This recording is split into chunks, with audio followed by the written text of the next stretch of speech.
If I go crazy, then will you still call me Superman? If I'm alive and well, will you be there holding my hand? I'll keep you by my side with my superhuman. Hello everyone, welcome back to the Captain Logan Show. 'Tis I, Captain Logan, and joining me as always is my wonderful chat moderator and producer. It's the magnanimous DJ Martinez. Hello, DJ. Oh, throwing an old magnanimous there. That's bringing me back. Look at this. Are we just going to be reminiscing the whole time? It's going to be a reunion show? Yep, we're going to be just like What If. It's going to be nothing but our greatest hits. Well, it's going to be a short list for us. But and that's the evening, folks. Oh, no, it's not. No, it's not. I can start talking about people being stuck in a vacuum cleaner. There's all kinds of old tidbits. Oh, of course. We could go all day. Throwback evolution. It is Thursday. Everybody, welcome back to the Captain Logan Show. Thanks so much for joining us.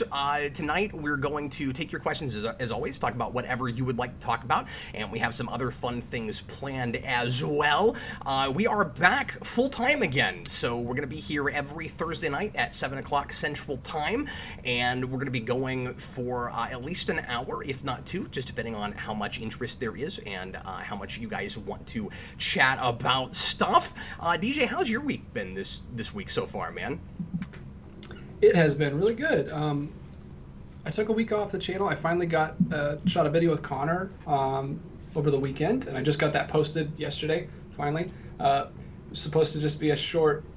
we did a discussion on the 1946 Beauty and the Beast movie. Only an hour and a half movie, and we talked for about an hour 20, so we could have just did a commentary. Not expecting that discussion to go that long, but it went really well. So I can't talk to Connor Nielsen for less than an hour about anything. Exactly. And I'm finding I can't talk to the Date Ghost for less than 2 hours on anything. That's becoming a thing. I'm finding. Yeah, so that was fun. We've shot a couple of vaults for backlog, and they're always way longer than they should be. You'll look down at the clock, it's like, we've been talking for 3 hours. How does that work? Everything just becomes an epic. Oh, actually, that's what happened when I talked to Austin. I had to split that video into 2 parts because it was 3 hours. It was insane. Folks, leave comments live if you're in the chat right now, because I'm pretty sure we're broadcasting and everybody can see us, but I'm not seeing a whole lot of activity there yet. Oh, yes, there we go. Now some folks are popping in. Welcome, everybody. I see RJ Godzilla there in the comments. I see Jedi Knight, Donnie St. Pierre. Welcome, folks. It's great to see you. DJ, I have a few announcements to make before we move on to tonight's lead-in topic. And even another segment I want to do real quick before we get to questions. Hopefully we're not a full half an hour in before we start taking questions tonight. But not a ton of activity yet with questions. So if you have something you want to ask us, go ahead and ask it, and we'll be able to give you a little bit of time here to get some of those things in. Again, as always, talking about whatever you guys want to talk about in the realm of superhero movies, sci-fi stuff, pop culture, anything within reason. You can ask channel stuff, whatever you guys want to talk about. DJ, this Saturday, I'm getting a tattoo. Isn't that crazy? It is crazy, man. Brought tears to my eyes when you told me about this. I am planning on, and I mean, you know, I guess there's like the small tiny chance that I could walk in, get cold feet, and decide, this is scary, I don't want to do it. I don't think that's going to happen. I've been talking about this for a really long time, for at least, I don't know, a year and a half, 2 years, getting some kind of a tattoo. And my sister-in-law has some really cool tattoos, and she's been, not like peer pressure pushy, but she's been trying to get me to do it for a long time. And I finally kind of just broke down and told her, okay, I would go if you'd come with me, thinking that wouldn't happen. She lives 4 hours away. She's like, no, pick a weekend, I'll come down. So she's coming on Saturday with me, and she's going to get a new one too. And I'm really excited about it. I have the 3 sisters-in-laws, and I get along with all of them. Rachel and I have always had a lot of fun together, and I'm really excited about doing that. I am getting this image tattooed on my arm. The DJ's Geek logo is the first and possibly only, but I'm hoping to get more if I don't hate the experience. The first tattoo that I'm going to be getting. So DJ, I need your opinion on something with this. Do you think, because I was talking to the guys in the Discord about this, and somebody brought up a thing I had never even thought of, which is, are you going to get it in black and white? And I had not planned on doing that. I was going to get it in color. It wasn't going to be chrome, and it wasn't going to be awesome if they could do that. It would, and it wasn't going to be the kind of burnt orange that it is on the purple background. But I was actually going to make it the purple that is kind of the color of the channel now, and of kind of my life. Really, this color behind us. And now I'm wondering though if the black and white thing might not be the way to go. And I'm just curious as to your thoughts on that. Well, that was actually me who brought that up to you this week when I was asking if I should Okay. send you a black and white version. Oh, that's right. It was you. The Discord was also talking about it, and I think I forgot who said it first. But yes, we did have that conversation. Sorry. That's just what that's just what first came to my head when you said you were going to get a tattoo. Just because I think a lot of the people I know that have tattoos have black tattoos. So I was just picturing the black symbol. Because I thought that would be really cool. Where are you getting it? Do you know? My plan right now is left forearm. Okay, right there. Yeah, my friend at work has a Star Wars, the new circular symbol from the new trilogy on there, and it's like dark black. It looks really good right there. So, yeah, I don't know. I mean, purple, black, it's whatever's up to you. Yeah. I haven't decided yet, and I don't know if I'm going to fully have it figured out until I go there. I told you about this, but another thing I'm considering doing too is if I want to get a little more ambitious. Because part of the reason I wanted to do something simple like that is just it's my first tattoo. I don't know how painful that's going to be. I don't know how hard it's going to be to sit through it, and I probably don't want to pay $500 for my first tattoo. But another idea I had was because my other sister-in-law has one on her left arm that's like this giant kraken. It's the coolest thing, but it's all the way up her arm. It's not a cheap tattoo. And I was like, well, I'm not going to start with that. Yeah, you got to go back for multiple sittings for that. She did. She had to go 3 times. Yeah. And this is going to be a whole, just a walk-in thing. We're not even making an appointment. I talked to the place I want to go to, and they were like, well, if it's simple enough, you should just walk in. So that's what we're going to do. But another idea that I had is I'm thinking about putting planets and stars around it, potentially, and doing kind of a star field with the G, because if I ever do this again, the other tattoo I want to get, DJ, is the face from Hitchhiker's Guide to the Galaxy, the big goofy smile with the tongue that's got like arms coming out of it, and that image always is always paired with the phrase "Don't panic." And I'm a little bit of like a high-strung kind of warrior kind of person. I think it would be really smart for me to tattoo "Don't Panic" on myself. And so I'm considering doing that too, but that also would look really good with a star field. So I was thinking like you'd have this kind of matching thing where one arm has space and the Geekvolution planet, and then the other arm has space and the hitchhiker symbol. Yeah. See, it's an idea. This is why I can never get a tattoo, because I would never make these decisions. I would just go back and forth forever. It took me forever to finally decide what I wanted to get first, and then as soon as I landed on that, I decided to go for it, partly because my wife really liked it too, and I don't know that she's super keen on the tattoo thing in the first place, so when she got excited, I was like, yeah, that's what we're doing. So anyway, I just wanted to tell you guys about that. I'm long-winded about everything. It's already 8 minutes into this show. So I want to tell you guys about some shows that are coming back and premiering real soon. The first episode of Superhero Rewind Unscripted, which I announced last week, and I won't go back over everything with that. So go back to the, or I say last week, it was like, Sunday that I broadcast that show. I did a solo live show giving announcements. Anyway, if you want to know more about that, you can go back and look at that show.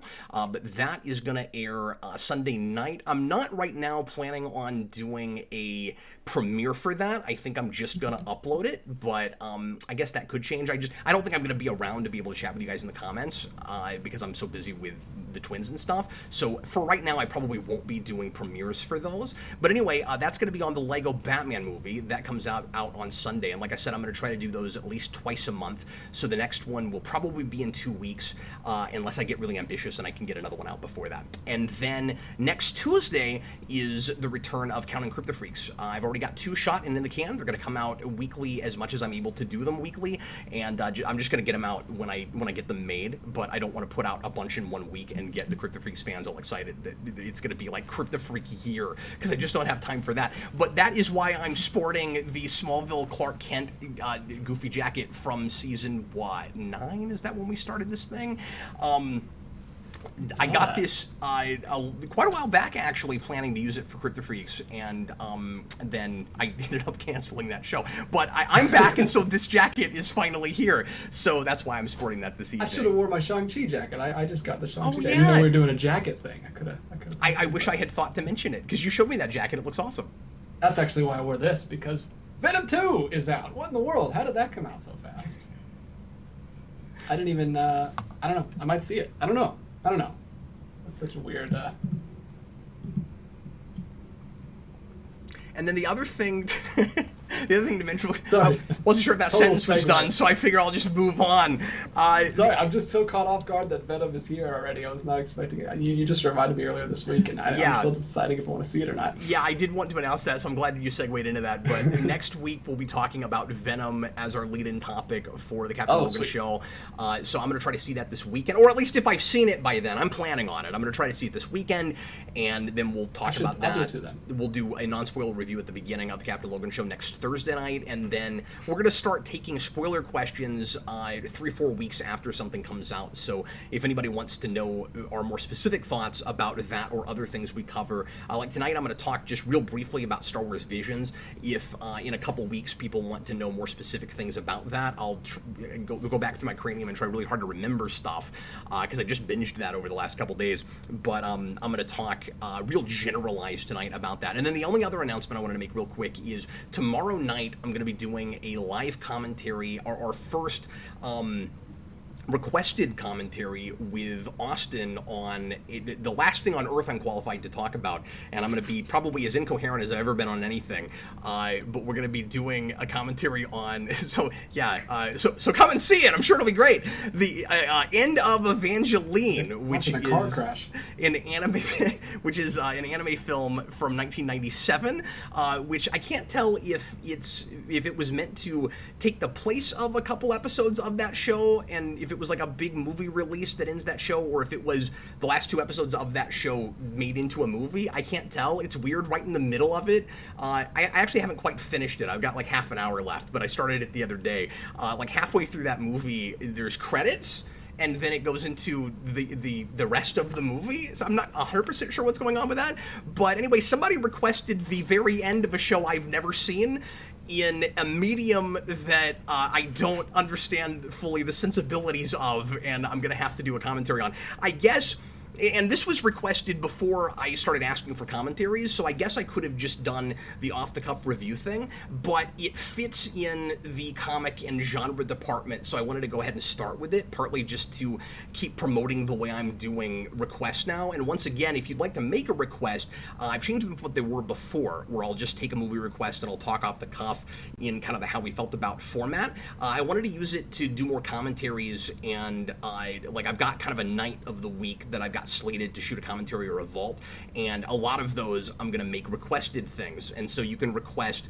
Initially I reported, and I told you guys on Sunday things could change. Things are already changing. I said on Sunday that I was just going to be taking superhero and comic book episode requests, and people seem a lot more interested in movies still, and so I'd love some episode stuff just because it's a little quicker for me to shoot, but I'm going to start also taking genre movies, so it doesn't have to be based on a comic book necessarily, but I want it to be as far as close into that realm as humanly possible. So like, stuff like Alien, Predator, Terminator, those kinds of things. Horror things, I guess, are okay. Sci-fi stuff, fantasy things.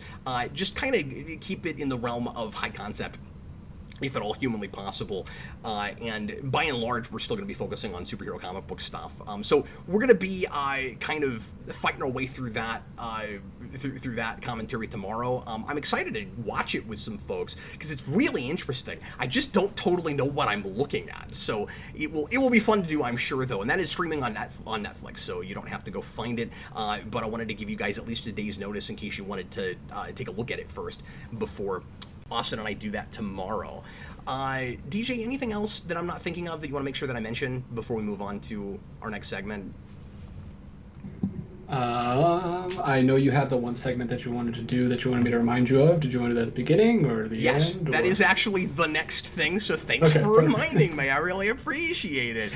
I have been on a daily basis, and sometimes more often than that, putting up square-off polls on the channel, on our social media, and a lot of you guys have been participating in those. Thanks a lot for that. And I thought it would be fun to start on the show going through the results of some of those and seeing what they look like right now. Now, I'm not doing end dates on... You can do that on that website. I'm not doing end dates on any of my square-offs, so you can keep changing the verdicts on those by voting. So if you don't like the way some of these are going and you haven't voted yet, you can, by one vote, help to try to sway it more in the direction that you believe in. But I'm going to put on my square-offs hat now, DJ. Here's my square-offs hat. And we're going to go ahead and take a look. This doesn't go with this outfit at all. It looks terrible. But we're going to do it anyway. Here's my square-offs hat. And now... It's got an all-black thing going. I dig it. Yeah, but it's gray. It looks weird. I don't know. You kind of look like you should be like scalping tickets. I'm scalping tickets for polls. Okay, let's go through a few of my square-offs and see how things are, how people have voted. Spoiler alert, a lot of these have been going opposite of how I voted. I have to vote on my own polls because you can't see the results of them unless you vote. And so I have put my 2 cents in these as well. So let's go ahead and bring this up right now. We'll just look at several of the ones that I've done over the last couple weeks, kind of rapid fire. And DJ, feel free to throw in what you would say or what you might have said if you voted on any of these. I know some of these will be things you don't have a dog in, but some of them... I'll do some rapid fire throws. Some of them will. So here we go. Which is, and I can't show you this without just immediately showing you the percentages, but here we go. Which is the better DC prequel? And remember, these again are all things that that I wrote. These are all my square-offs. You can go on this website, and there's also a mobile version. There's an app, and you can make these yourself. And you can also go down the rabbit hole of many polls in various topics that you might be interested in. It's really easy to get sucked in and lose your whole afternoon over it, but it's a lot of fun. So, which is the better DC prequel reimagining series, Smallville or Gotham? It is almost a 50-50 split, DJ. Wow. I haven't seen any Gotham, so I'd have to go Smallville by default. Real quick, let me share my screen so that you can see this. I have the video open. I can see it there. Oh, okay, cool. Do you see that? Yeah, I see that. Okay, sweet. So yeah, that's a thing I've been wanting to make a video about. Like just sit down and ramble for half an hour and try to figure out where I land. I still don't know where I land on that. It's just constant pros and cons. Well, Smallville did this dumb thing. Well, Gotham did this dumb thing. Well, Smallville has this kind of okay thing. Well, Gotham is entertaining. Like it's really difficult, except for when it's not. It's really difficult to decide on that. Would you rather see, I thought this is a fun question, a new live-action Daredevil movie or a new live-action Spider-Man TV series? Ooh, gotta be Spider-Man TV series for me.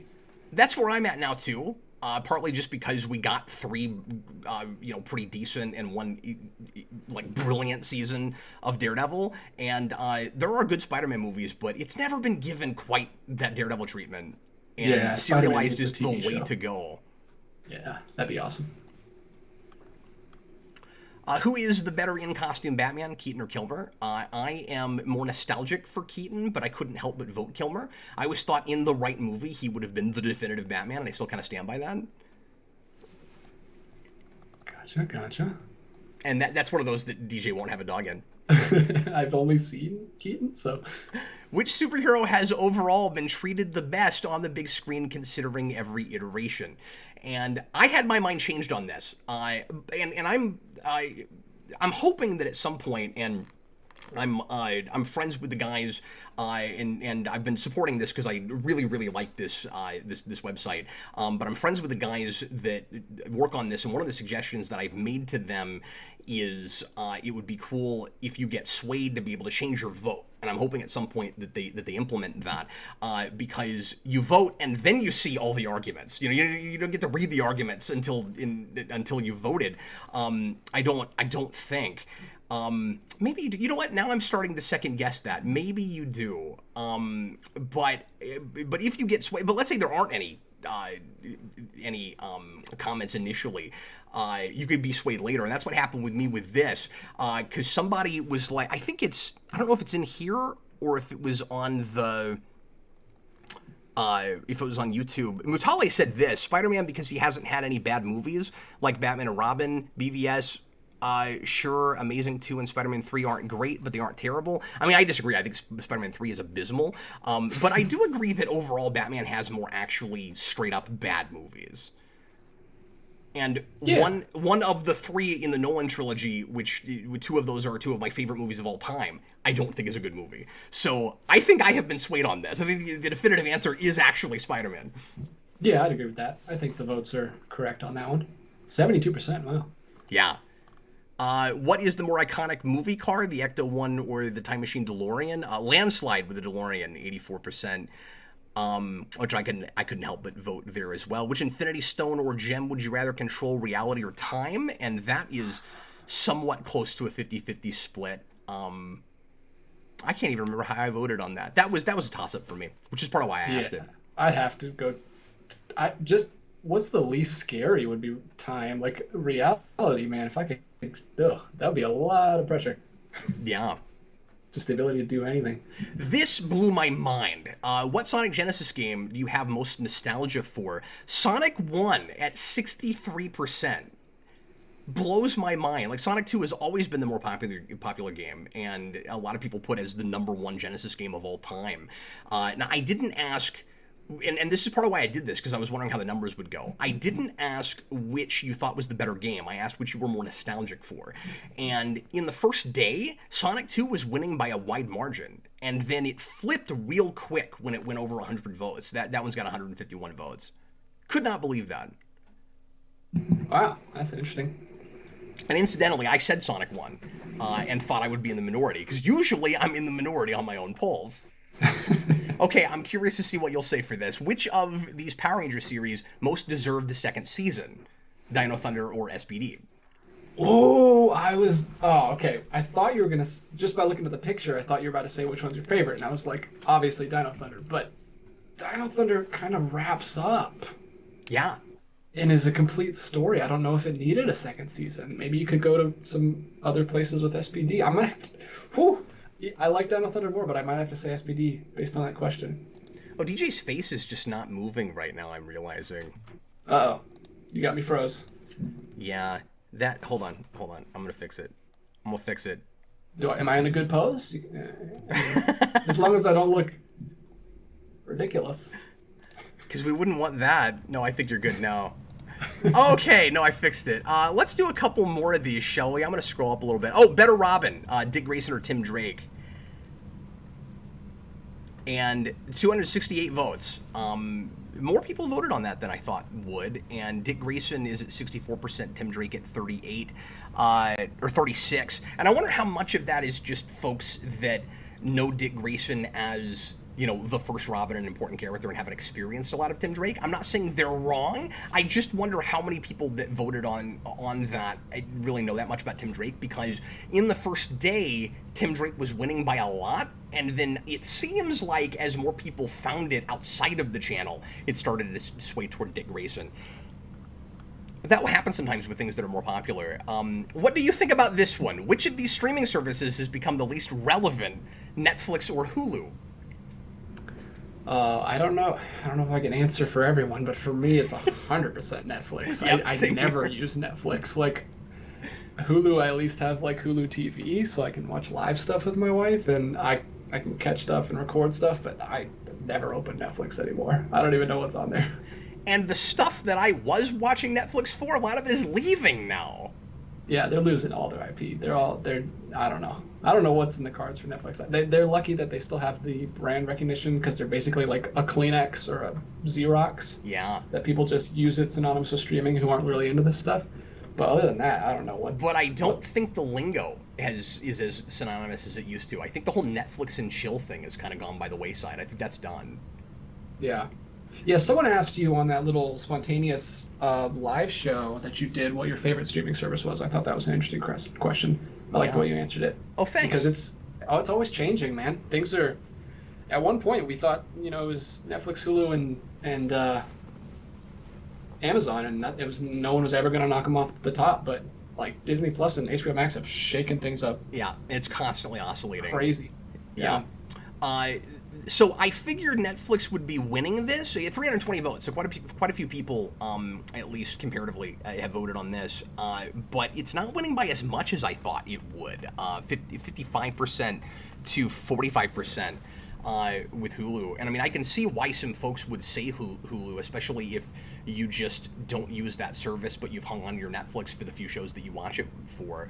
Because at one time Hulu was, and this is part of the reason I pitted these against each other specifically. Like you said, those used to be the big three with Amazon. And Netflix had, at one point, was kind of changing the game with original programming, and Hulu was the place to watch TV after it aired if you didn't have a cable subscription, and that has changed because Hulu doesn't have access to all the stuff they used to be able to post and so to stream. So now they're kind of limping along with the live TV thing. I think that's what's keeping them alive, and some original programming here and there. But I think that's just an attempt at keeping them relevant before it's actually making them any money. Is my sense. Yeah, they've got a couple big hits here and there, but yeah, they're definitely not sinking as much money into it as Netflix and Amazon are. You have to be old enough to answer this one, but do you miss video rental stores? And that's also closer to a 50-50 split than I would have expected. I kind of thought that a lot of people would look at that as a pointless question. Everybody, of course we miss that, but 45% of people do not, of the 300 or 235 that voted. Yeah, I think I'd have to be on that side. I miss it nostalgically, but I don't know if I would do it if they suddenly came back. I think I might just stay home and stream still. But I would go to it like once to be like, oh, this is nice. Like when I went to Oregon to see Connor, not to see Connor, but when I saw him out there, I went to the last Blockbuster that's out there, and it was cool to walk around. But like, I really want to do that. I don't know if I'd do that a lot, like every week again. See, for me, I want to go there just because it's weird that there's only one left. I talked about this when I reviewed that documentary about that place. I don't have nostalgia for Blockbuster because that wasn't the store I went to. It was overpriced. The selection was not great for older stuff, so I didn't care. We always had alternatives, and we always went to local mom and pop places for the most part. But also in my mind, it's just not that long ago that I was using rental stores. I kind of missed them just because it was kind of fun to make a night of it. I don't know, sometimes the instant access is weird. I mean, it's like Cry Me a River, first world problems, right? But sometimes the instant access is almost a bummer because you lose there's a kind of a flair and a mood, like an atmosphere that you kind of lose to your evening, where it's like I can just sit down, press a button, and I've already started. When you had to make a night about it, it felt more special, like having to actually leave your house, go get a thing, having to actually like spend physical money, as opposed to just, you know, a streaming service. Even if you're spending money, it's not as special. Even if you're buying even if you're, you know, renting the specific movie on Amazon or something, and it's not just through a subscription service, it's still just not quite the same experience. It's not quite as special. But I don't know how much I would still be using it because it is really convenient. So I mean, I'm saying that, but if it was there, I would probably take it for granted. I probably wouldn't use it that much. Exactly. I 100% agree on that, though. That's why I still have all this stuff back here. Like anytime we're watching something that we own, I always bring my son up here, let him pick it off the shelf, take the disc out, let him put it in the player, because I really want him to still have that experience, and not just like everything's on the TV all the time, just push it with the remote and it pops up. So That's no fun. there are several newer polls that I didn't get to. I might do some of those next time. But real quick, let's take a look at one that one of our viewers wrote. I will periodically ask for these, and you have a good chance at getting a question and your name featured in the show if you want to write one, if it's cool and I like it. Here's one. Which is the superior Marvel animated series, Spectacular Spider-Man or Avengers Earth Mightiest Heroes? Ooh, that's close. That's so close. And I haven't... See, I said Spectacular Spider-Man because I think that it's the best Spider-Man show by a wide margin. But Earth's Mightiest Heroes doesn't have a lot of competition in the Avengers arena. Yeah, I was just saying the poll is close looking at it. Yeah, the poll is crazy close. Like, to me, it was Spectacular easily, but I also have seen more of that than I have of Earth's Mightiest Heroes. And I've never even finished the second season of Spectacular. Yes, I've seen both seasons of Spectacular. I have not finished the second season of Earth's Mightiest, but it would still be Spectacular for me. That is... Yeah, and I think it's really funny that he used the word superior, because immediately my mind goes to Superior Spider-Man. It's like, no, that's not the name of that show. That's different. But anyway, so there's some polls. Oh, man, it's stuck in my ear. Oh. Like I will keep posting those, and I've been having a lot of fun coming up with those and seeing what you guys say and starting debates and conversations, and that is what Square Offs is for. If you want to make those yourself, you can click on any of the polls that I've posted and go take a look at that site at squareoffs.com, and you can get their app or just use the desktop, however you want to do that, and respond to any of my polls with your own if you want to on YouTube, and I will take a look at them and consider featuring one again on the show if you write a really good one. Okay, let's go ahead now and start taking some questions. I have a lead-in topic. I want to talk about Star Wars Visions in a little bit, but we're already half an hour into the show. I need to stop saying things like that. I'm like, hopefully we're not. Yeah, we are. We're half an hour in, and I haven't even done my little mini review yet. So I want to just take a few questions first, and DJ, maybe at the hour mark, I'll go ahead and talk a little bit about Star Wars Visions. I think that's probably the right way to handle it. Let's start getting to Super Chats and pre-written, and feel free to start us anywhere you want to. All right, well, let me go to a pre-written. And let's not get too derailed on this, but Donnie St. Pierre was the first one in the chat, and he says... Wait, are you getting ahead of me? Like, okay, Cap, don't overthink it. Don't spend too much time on it.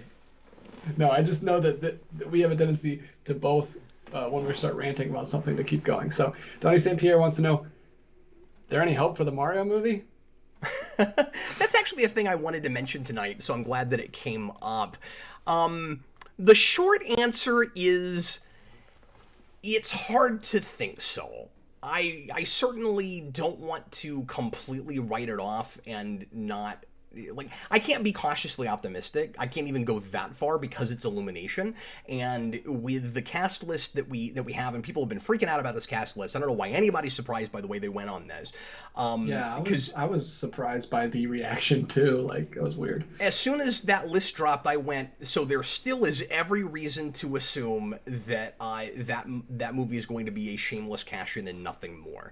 I feel like the right phrase to use is cautiously pessimistic, meaning that I don't have any hope for it, but if I decide to see it, I'm not going to write it off to the point where no matter what I see on screen, I've decided already it's terrible, right? Like, I always say this, but it will have a really good chance at winning me over if it's remotely good, because my standards are now so in the floor that it could impress me. I guess, but yeah, it's hard to have any faith in that whatsoever. Chris Pratt is just a completely ununderstandable choice, except that it's Illumination and they want a big like all-star, star-studded cast that everybody's heard of to sell their movie. I don't understand that because, I mean, it's Illumination, they're going to do that with everything, but I don't get why that has to always be your strategy when Mario itself is one of the most recognizable properties and faces and icons on the planet out of anything. I did a video with Vince some 11 years ago asking the question whether or not Mario was more recognizable now than Mickey Mouse. That's a silly question to ask now. Obviously it is. Of course it is. And I would say you show Mario to any kid on the planet, put it next to a Batman or a Superman, they're going to recognize all of that equally. And some kids might even, dare I say, recognize Mario even before they recognize Superman. I would even go that far with in maybe certain cases. I don't know. So that's not necessary. You could have just cast the right voices, but this is Illumination. They have no shame. They have a house cookie cutter way of making movies. They go, we need those trailers where up front we go, here's all these people that you recognize, go see it. It validates the project to them. And so, of course, that's what they've done. So you got Jack Black as Bowser, which, let me say, that could be a fun pick depending on what he does with the voice. That's not a guy I've ever heard really modulate at all, but, it could be obnoxious, or it could end up being weirdly clever. I like Jack Black a lot. I want to, trust the guy's potential sensibilities for that, maybe, but they also might have just picked him because they want Bowser to sound like Jack Black, and if they write him wrong, then it's just, it's hilarious, it's Jack Black, but he's Bowser. If they actually let him have a take and let him do a voice, it could be great. It's sort of like the Jim Carrey thing with the Sonic movie, and I don't want to compare these too much because they're really different kinds of things to some degree anyway, because this is all animated, but I expect this to, certainly look more like Mario than that looked like Sonic, even if it sucks. What do you think? Being an animated thing, it's going to use a lot more of the actual Mario iconography and stuff, probably, and especially looking at this cast list, but if I didn't recognize anybody else in the cast, but then Jack Black as Bowser, I would be intrigued by that, the same way I was with Jim Carrey as Robotnik. But everybody here is people you've heard of. It's okay, it's just them doing the standard thing they always do. Anya Taylor-Joy as Princess Peach is, I guess, kind of whatever. That's one of the only names on this list where it's okay, it's a person I recognize, but she's closer to character actress than anybody else here, I guess. I know who that is, but she's not a super, super A-list actor or anything. Seth Rogen as Donkey Kong, okay, now I'm going, okay, some of these characters are just going to have regular people voices. It's weird that the guy who usually voices Mario, his voice is in the movie, but he's not playing Mario. I'm not sure what we're doing with that. Maybe he's just doing Yoshi or something. And I'm not sure if Yoshi is one of his regular voices or not. I just don't remember. But anyway. So yeah, that's what I have to say about that. Yes, I don't trust that at all. I hope somehow, or rather, we're all surprised by this. It really seems like Nintendo and Miyamoto once again giving the project to the wrong people. But in this particular instance, it will be. This is my prediction. I hope I'm wrong. This is not me saying I'm not reviewing the thing before I've seen it or know anything about it. I'm just saying this is what I expect to happen. My prediction is this movie comes out and it does huge gangbusters, just like more than half of the stuff they put out, just like Minions and all of that. And it's absolutely dreadful and awful, and it's a torture device for me watching it. But it does $1 billion and everybody loves it, and it gets 15 sequels. That's what will happen with that movie. Yeah, I haven't liked anything that Illumination has made since the first Despicable Me, so I don't even know if I'm gonna see this movie, but I hope it's good for the people who care. I will say, if there's any potty humor in the trailer whatsoever, I'm very likely to actually skip it. And this is not a thing I ever thought I would skip no matter who made it, because it's a thing I've wanted for a long time. And I said years ago, you can go back and find videos where I said the way Mario needs to be handled is in animation. And they're doing that, and on paper it's what it should be, but I don't think it will actually be what it should be. Yeah. Oh, Martinez doesn't voice Yoshi, is what Daniel Davis says. I didn't know that. So, but he might be voicing what? It would be really funny if he was there just for Waluigi or something. hey, that is a worthwhile endeavor for any human. We couldn't find anyone else who sounded like Waluigi, and we decided he would be the token only character in the movie that sounded like he does in the games. That's what they did with Scoob. They got stupid voice actors for all of Scoob, except they let Frank Welker do Scooby-Doo. Was that wasn't also Illumination, was it? No, that was I don't even know. I don't know who made that. Garbage company that made a horrible movie. Was it Sky whatever? Or I don't know who made that. Anyway.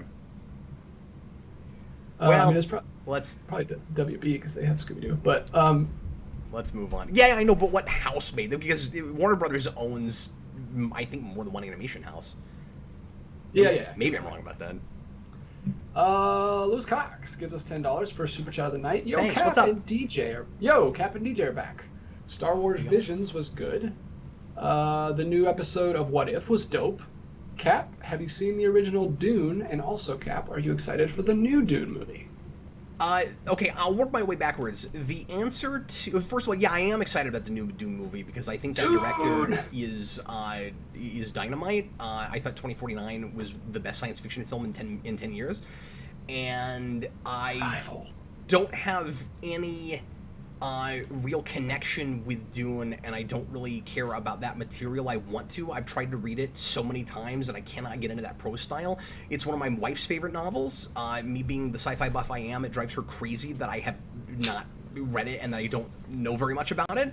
The answer to have I seen the original is I have fallen asleep to the original 4 times. I can't get through it. I've never been able to. And I don't like what I've seen of it, but I can't watch that movie. I know what's happening. It's slow. It's boring. Patrick Stewart's in it, and that's fun. But I fall asleep every time I watch it. Oh, it is Warner Animation Group. Okay, thanks, Daniel Davis. I guess I have not seen the original Dune either. I guess DJ knew what he was talking about. Sorry, what? I don't know if I'm gonna watch the old Dune before I watch the new Dune. I might just go into it clean, but I do eventually want to watch it at some point. Yeah, I don't know. I imagine it's hard to say if you would enjoy that, especially not seeing the new one yet. But it's hard to say if you would enjoy that new one more before or after the new one comes out. You know, because like I could see that coloring your enjoyment of the new one is making it like even a better movie, because I expect that movie to be really good. I'll be really surprised if it's disappointing. I've heard nothing but good things from people that have gotten to see it early, and not just mainstream critics and stuff. Like I know a couple of people that have seen it already, and everybody's saying great things about it. Yeah. And then I guess he didn't have a question about What If and Star Wars Visions. He was just giving his opinions on them, but I can do that real quick. I'll do that for What If real quick, and then I don't know, we are close enough to the we're not like 40 minutes in. Since it came up, maybe I should just go ahead and talk about Visions a little bit here in a minute. Sure. So at the risk of only answering 3 questions in the first hour,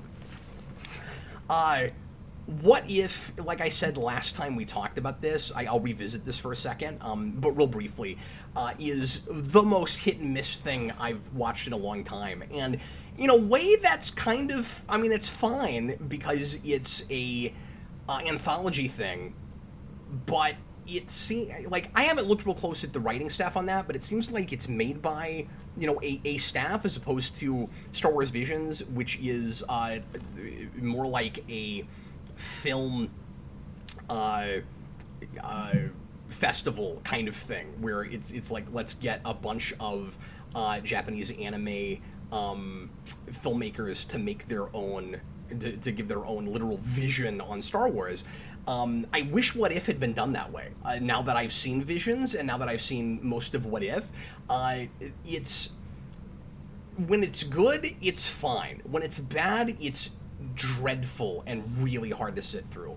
And I now have one more example that might be worse than the other 2 that I complained about last time. Maybe combined, I don't know. But the Party Thor thing, I was already worried about. I was like, that sounds awful, and of course it's just going to be more Ragnarok, and it's going to be for the people that loved that movie. That was torture. I had a really hard time sitting through that. It was god-awful. Everything about that. In fact, the best thing about that episode is just the setup for the next episode at the end of it. That sets up the universe for the next episode with the Ultron thing. It's bad. It's basically just multiversal Ragnarok, where I should say multiversal. It's Ragnarok in another dimension where Thor isn't raised with Loki, and he is just this party kid, and he never develops that sense of responsibility, and he's just having a big party on Earth, and like S.H.I.E.L.D. has to figure out how to stop him from wrecking monuments. That's the show, and it's just cameo after cameo after cameo of characters from Ragnarok and other movies doing silly, goofy things, none of which I found funny. I think I half chuckled one time. That whole thing. The whole thing is a farce, and it's not a good farce. And as I'm watching it, you keep getting distracted by, why does Thor know all these people? And I've had that problem with several of those episodes where it's like we just got to shoehorn in characters that are related to the premise because of movies they've been in, not because they naturally would actually be there. It drives me nuts. It's like half of or more of the new characters in Ragnarok had to be shoehorned into that movie. I don't know why Thor knows any of these people. And anyway, it was just that frat bro college humor, and it's not funny to me. Like, I was not the audience for that, clearly. And if you find that kind of thing funny and you like the sensibilities of Taika Waititi, that's great. I'm glad you had a good time with it. I found it more insufferable than Ragnarok, and it was a half hour long, and it felt like an hour and a half to me. It was really hard to get through. The other two more recent ones that have come out are solid. I was surprised that they were, because that was so bad. Because we talked about zombies, and I hated zombies. I hated this even more than zombies, but for some of the same reasons, I guess. But anyway, you had the kind of Iron Man first movie Redux, where we have the what if premise was, what if Tony Stark was rescued by Killmonger, and that script I think was about on par with the Doctor Strange episode, which I liked quite a bit. I think this was as good or better. My only complaint about that episode, really, like, the characters were all written really on point, I thought. The guy, who, by the way, who's doing the Robert Downey impression, some people might not agree with this. I think he sounds really close. It's like, it might border on like doing a parody of it a little bit, but like, it's surprisingly close to Downey. And I think that both he and Killmonger, especially in that episode, are very much written in character, and the dialogue is pretty up to snuff with those movies. So I was really impressed with that.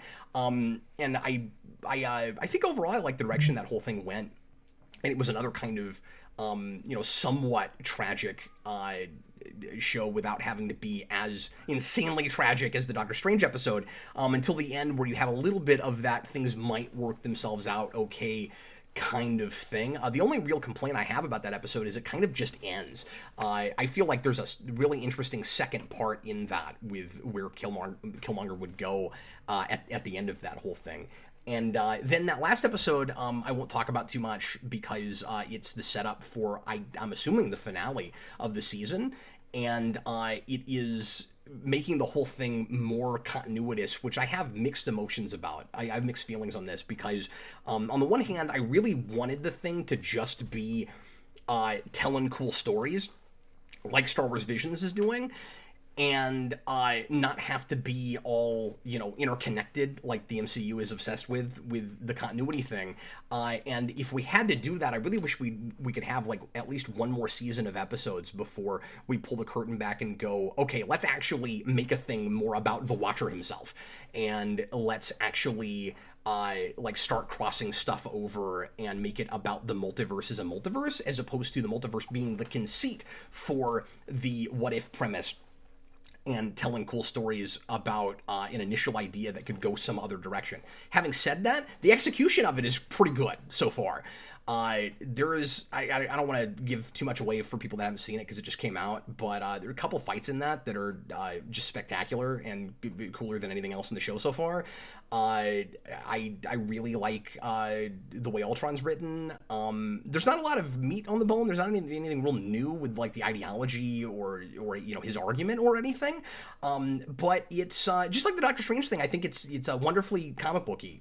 Like I wish the movies were more. And I really enjoyed it. it. I thought that was great. So I'm more intrigued by the end of that whole thing than I thought I would be, because I don't want them to do what they're doing, but I like the way they're handling it at the moment. So I guess that's certainly worth something. Star Wars Visions I'll talk about real quick. Let me get my sign. I keep forgetting to bring over my Feeling It sign. So like I alluded to a minute ago, Visions is actually what that title implies, which is really refreshing.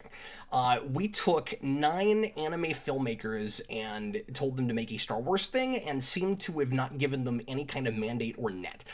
It's possible there's a couple of things they weren't allowed to do, characters they couldn't use and stuff like that, but it really feels like creators' visions.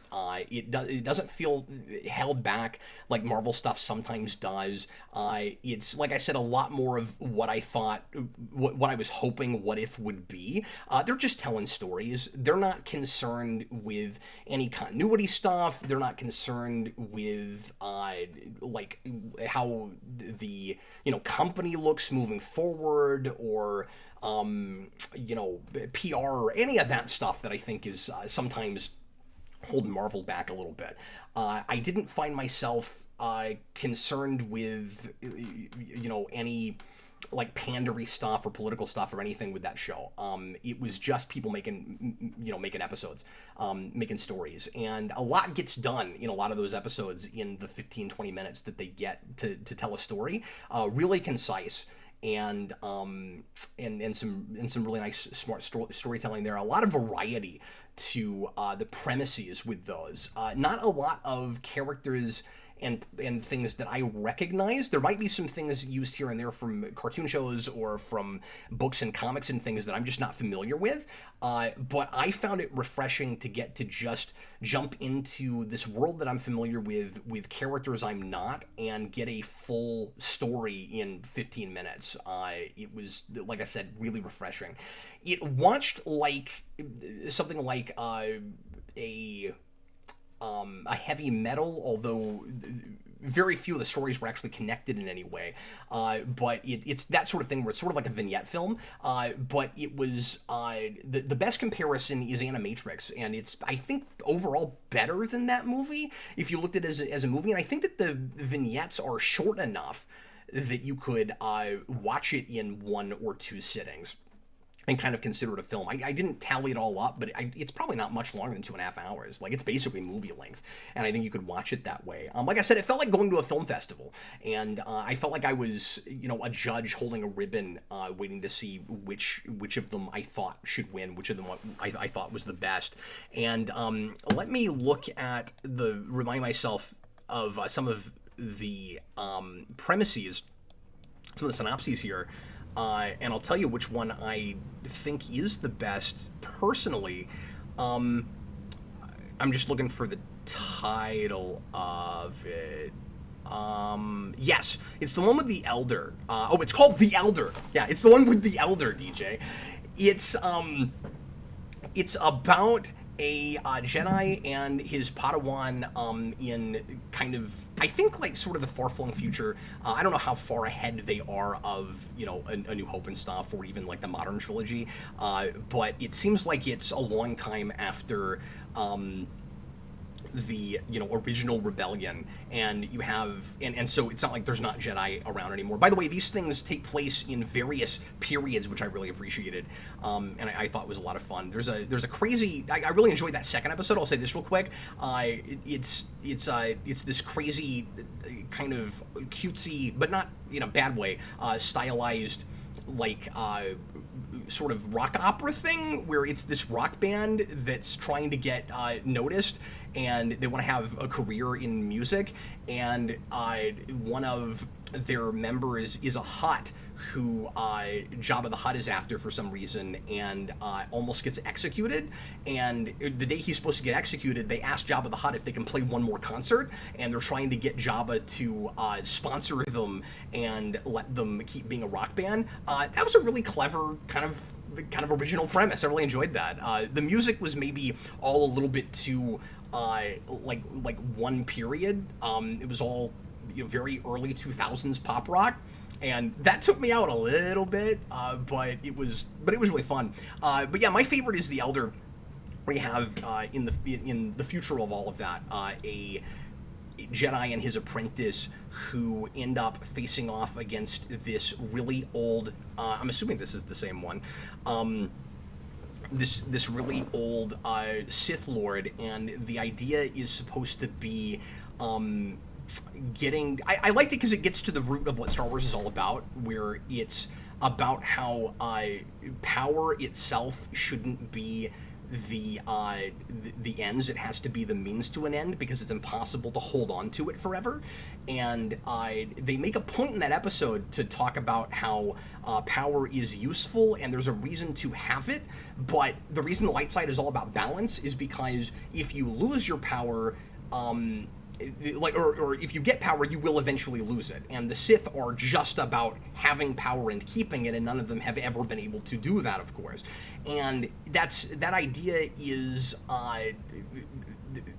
turned into, or there's kind of a metaphor for that idea in getting older, that we as human beings lose our power as eventually as we kind of get over the hump of middle age and get older. What power we have starts to wane as we age.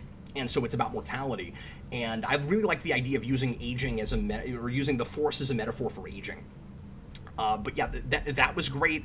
I really liked Toby, TOB1.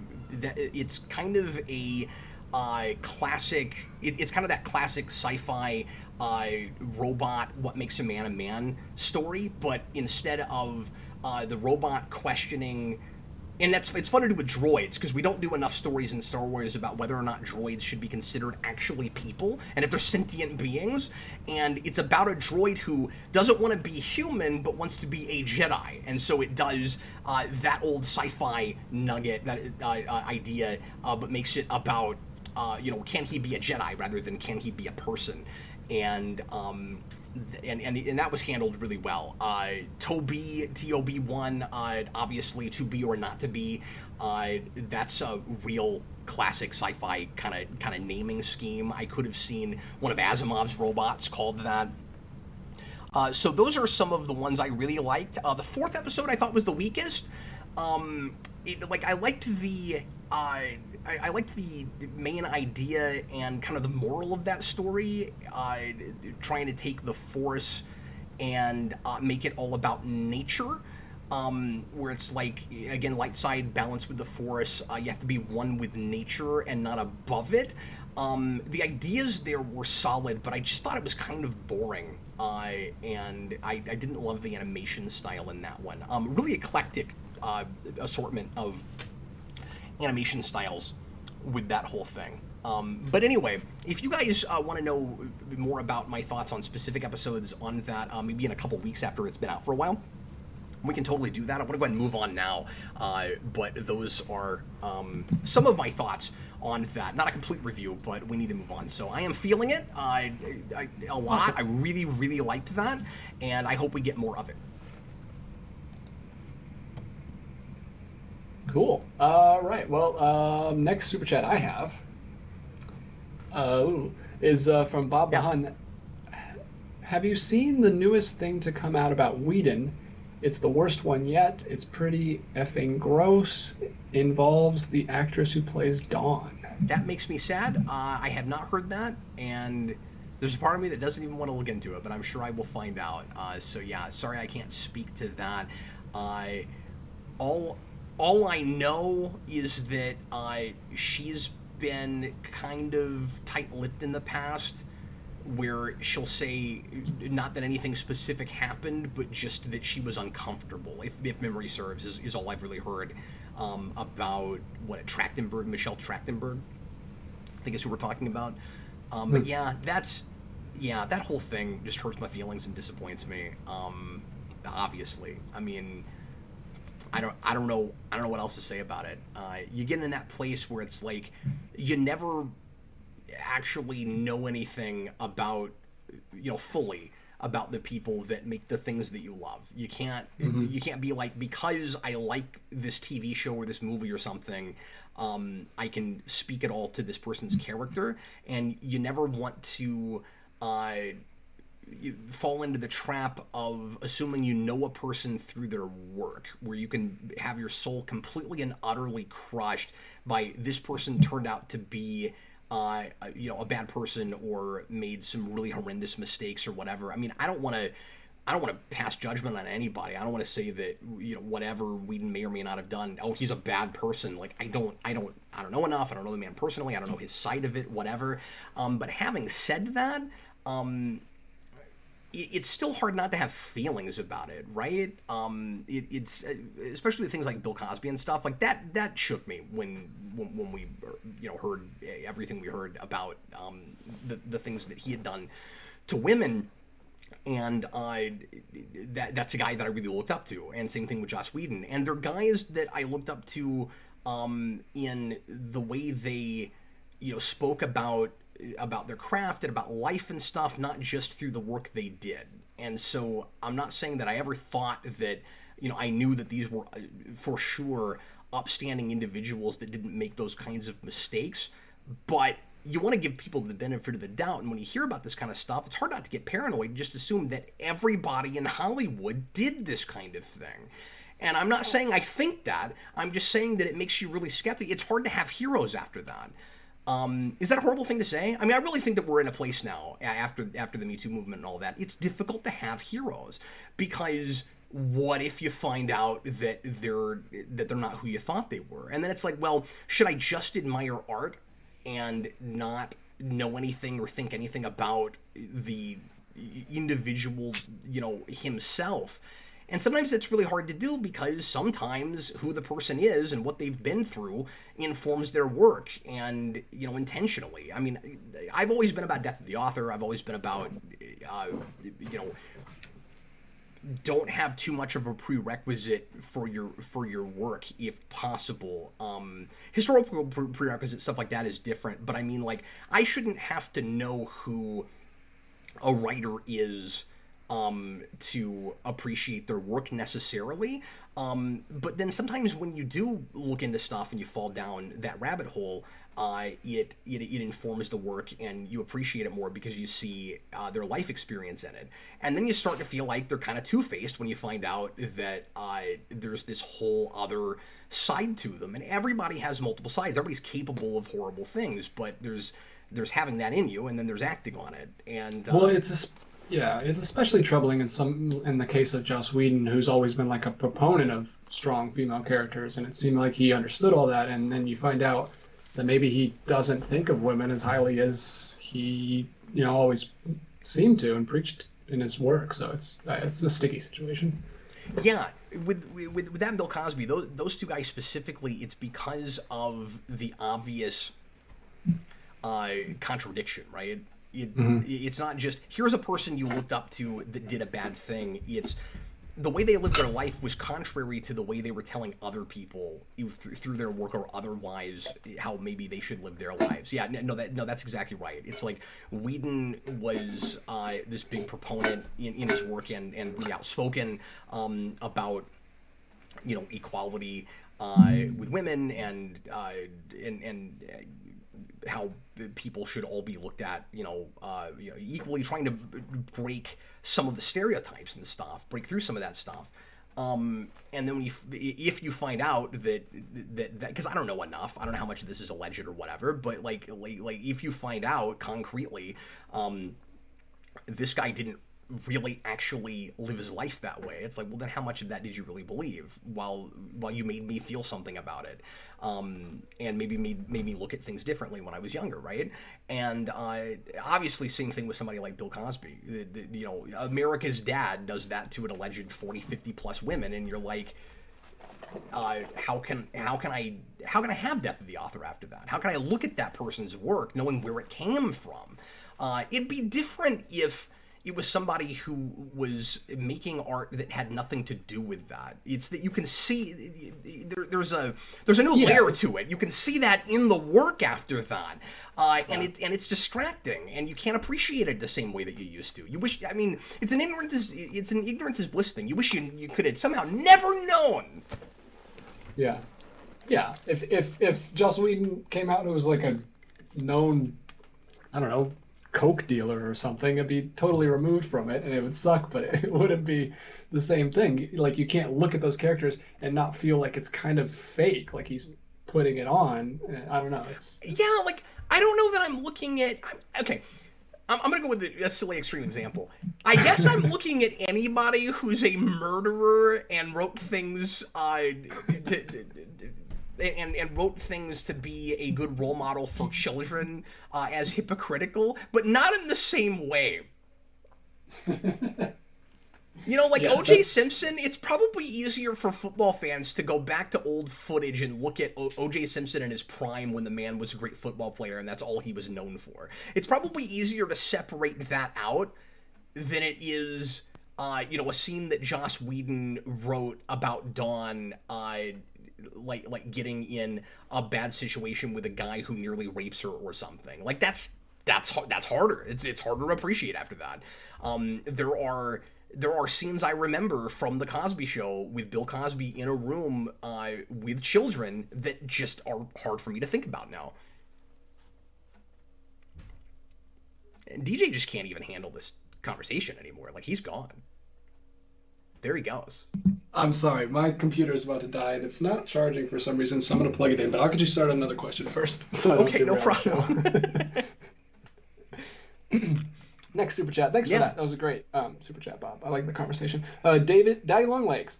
Very excited for Spider-Man 2 on PS5. I think we'll definitely see some influence from Kraven's Last Hunt and Nick Spencer's run.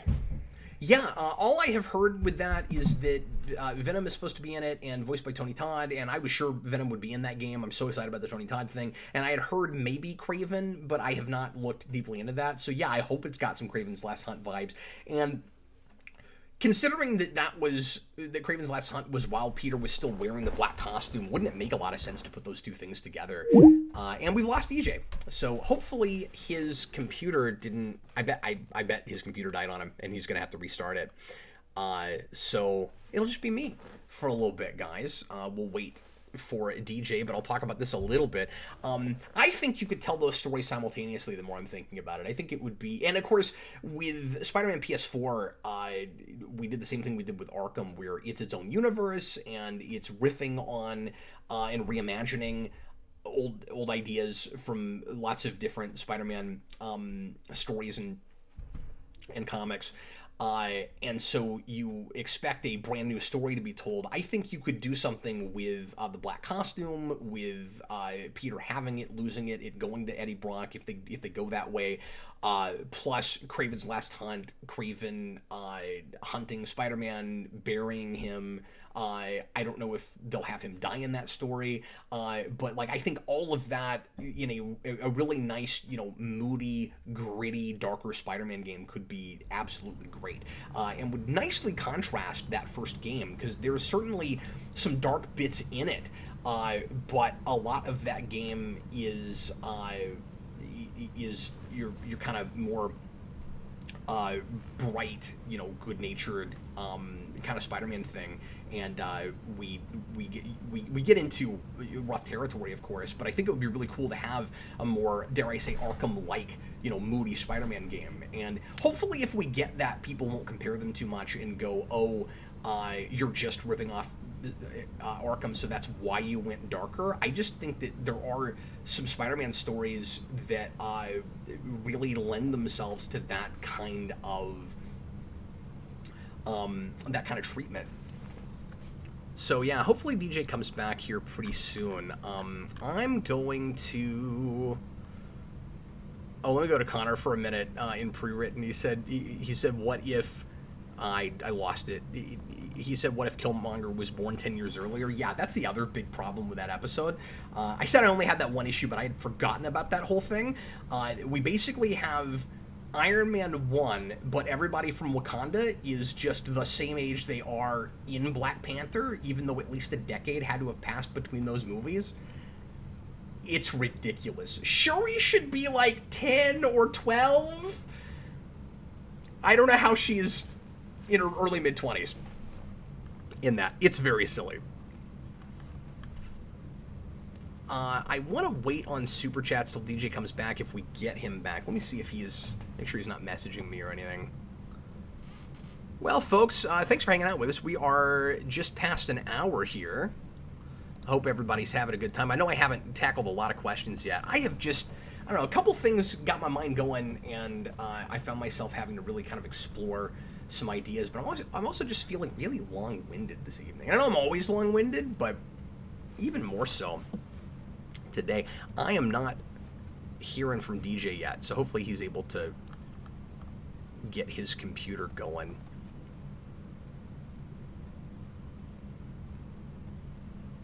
Okay, I'll answer this random question. Chicano Azteca, what's your favorite alcoholic beverage?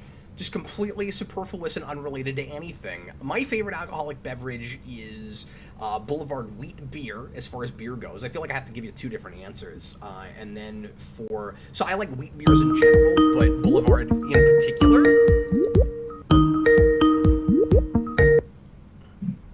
Is he back?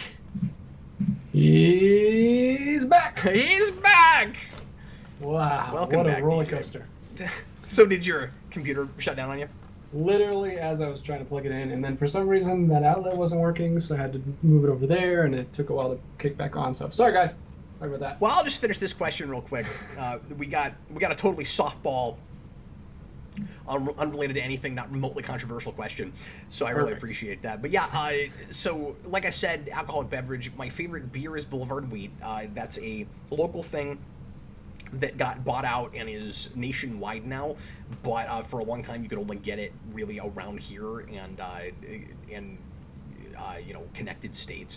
But you can get it pretty much anywhere now. So if you're at a bar and you like to drink beer and you've never had Boulevard, try that out. And then as far as hard liquor goes, I'm a vodka guy, and I do a lot of screwdrivers and pineapple mixers and things like that with vodka. These days it's just been a lot of vodka and orange juice. I have vodka and orange juice on almost a daily basis right now. Nice. I don't mean like a ton of it, but it's kind of my drink of choice. I don't know, it tastes better. I actually like orange juice better with a little bit of vodka in it. Nice. Yeah, it definitely balances out the sweetness. All right, so you were still on the Spider-Man 2 PS5 one? Yeah, I finished that, and then I just answered a couple little pre-written things, Gotcha. so that you wouldn't get mixed up with the super chats. I didn't want to make your life harder. Oh, I appreciate it. I love it when you don't make my life harder. Not that you ever do make my life harder. I love it when a plan. I'm sure I do. He's just being kind. I'm sure I do. Next one I got is from Philip Kelton. Hi there. What about Jason and Dad finish Undertale the show? I just don't know when that's going to be able to happen. Getting time to get on camera with Jason right now is difficult. I pretty much have to shoot, with rare exception, late at night. We're able to do the Thursday show because my wife is out of the house with the kids picking up Jason from dance. It's the only reason I'm able to do this show right now at our old time. Literally, that's the only reason. But we really would like to do that. It would, because of the streamlining, and also we were doing this before anyway, just to not gum up the channel with gameplay footage, because there's a couple people that keep asking for that. By and large, people do not care about me playing video games, and I want to do more streams. I'm actually, if things work out, I'm actually kicking around jumping back on a little later tonight for maybe an hour and doing a little bit of Sonic, because I haven't done anything for the 30th anniversary yet, and I've been really itching to play some Sonic. So I don't know yet. I may pop back in a little bit later. I've got some other things I should be working on, so I probably shouldn't do that, but I've been itching to do that, and I might be able to sneak an hour in. It might not be tonight. It might be another time. I'll let you know if that ends up happening. I got to see how Sarah's doing with the girls and everything.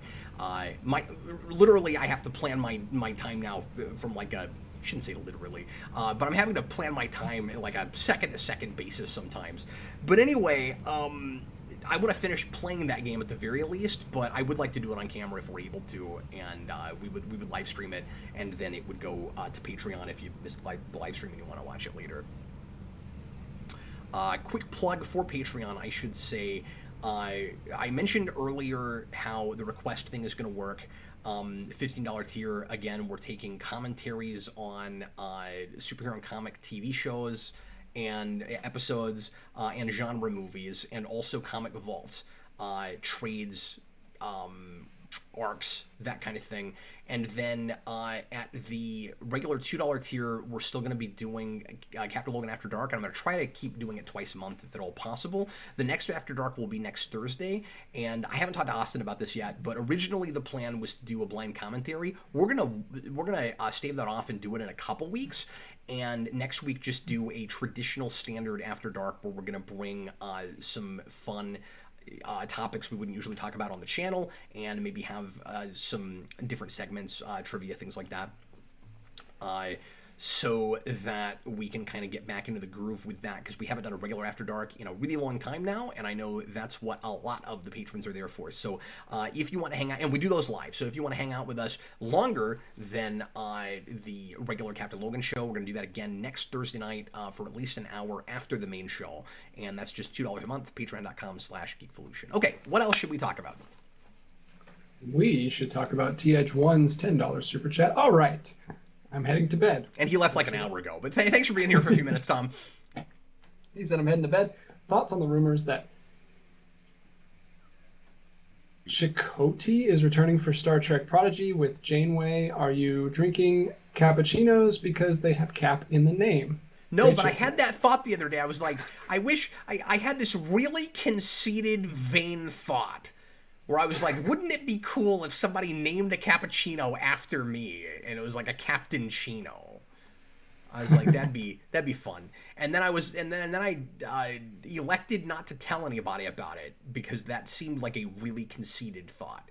And now it just came up, so now I felt the need to throw myself under the bus and say, yes, I had that. I had the thought, I wish someone would name a thing after me. How like totally self-serving is that? You just got back. We'll give it to you. Name a thing. Guess who's back? So Chakotay is, I'm sorry, whatever. Like I just don't. I can't get excited about or care about any of these cameo things in the new Star Trek shows. It's not Star Trek. It doesn't count in my mind. It's all been bad so far, and the characters that we finally brought back in Picard were not those characters. They were just played by the same actors. Some of them, not even all of them. Played by some of the same actors, but giving completely different performances, being totally different characters that aren't people in the first place, much less the people that we knew.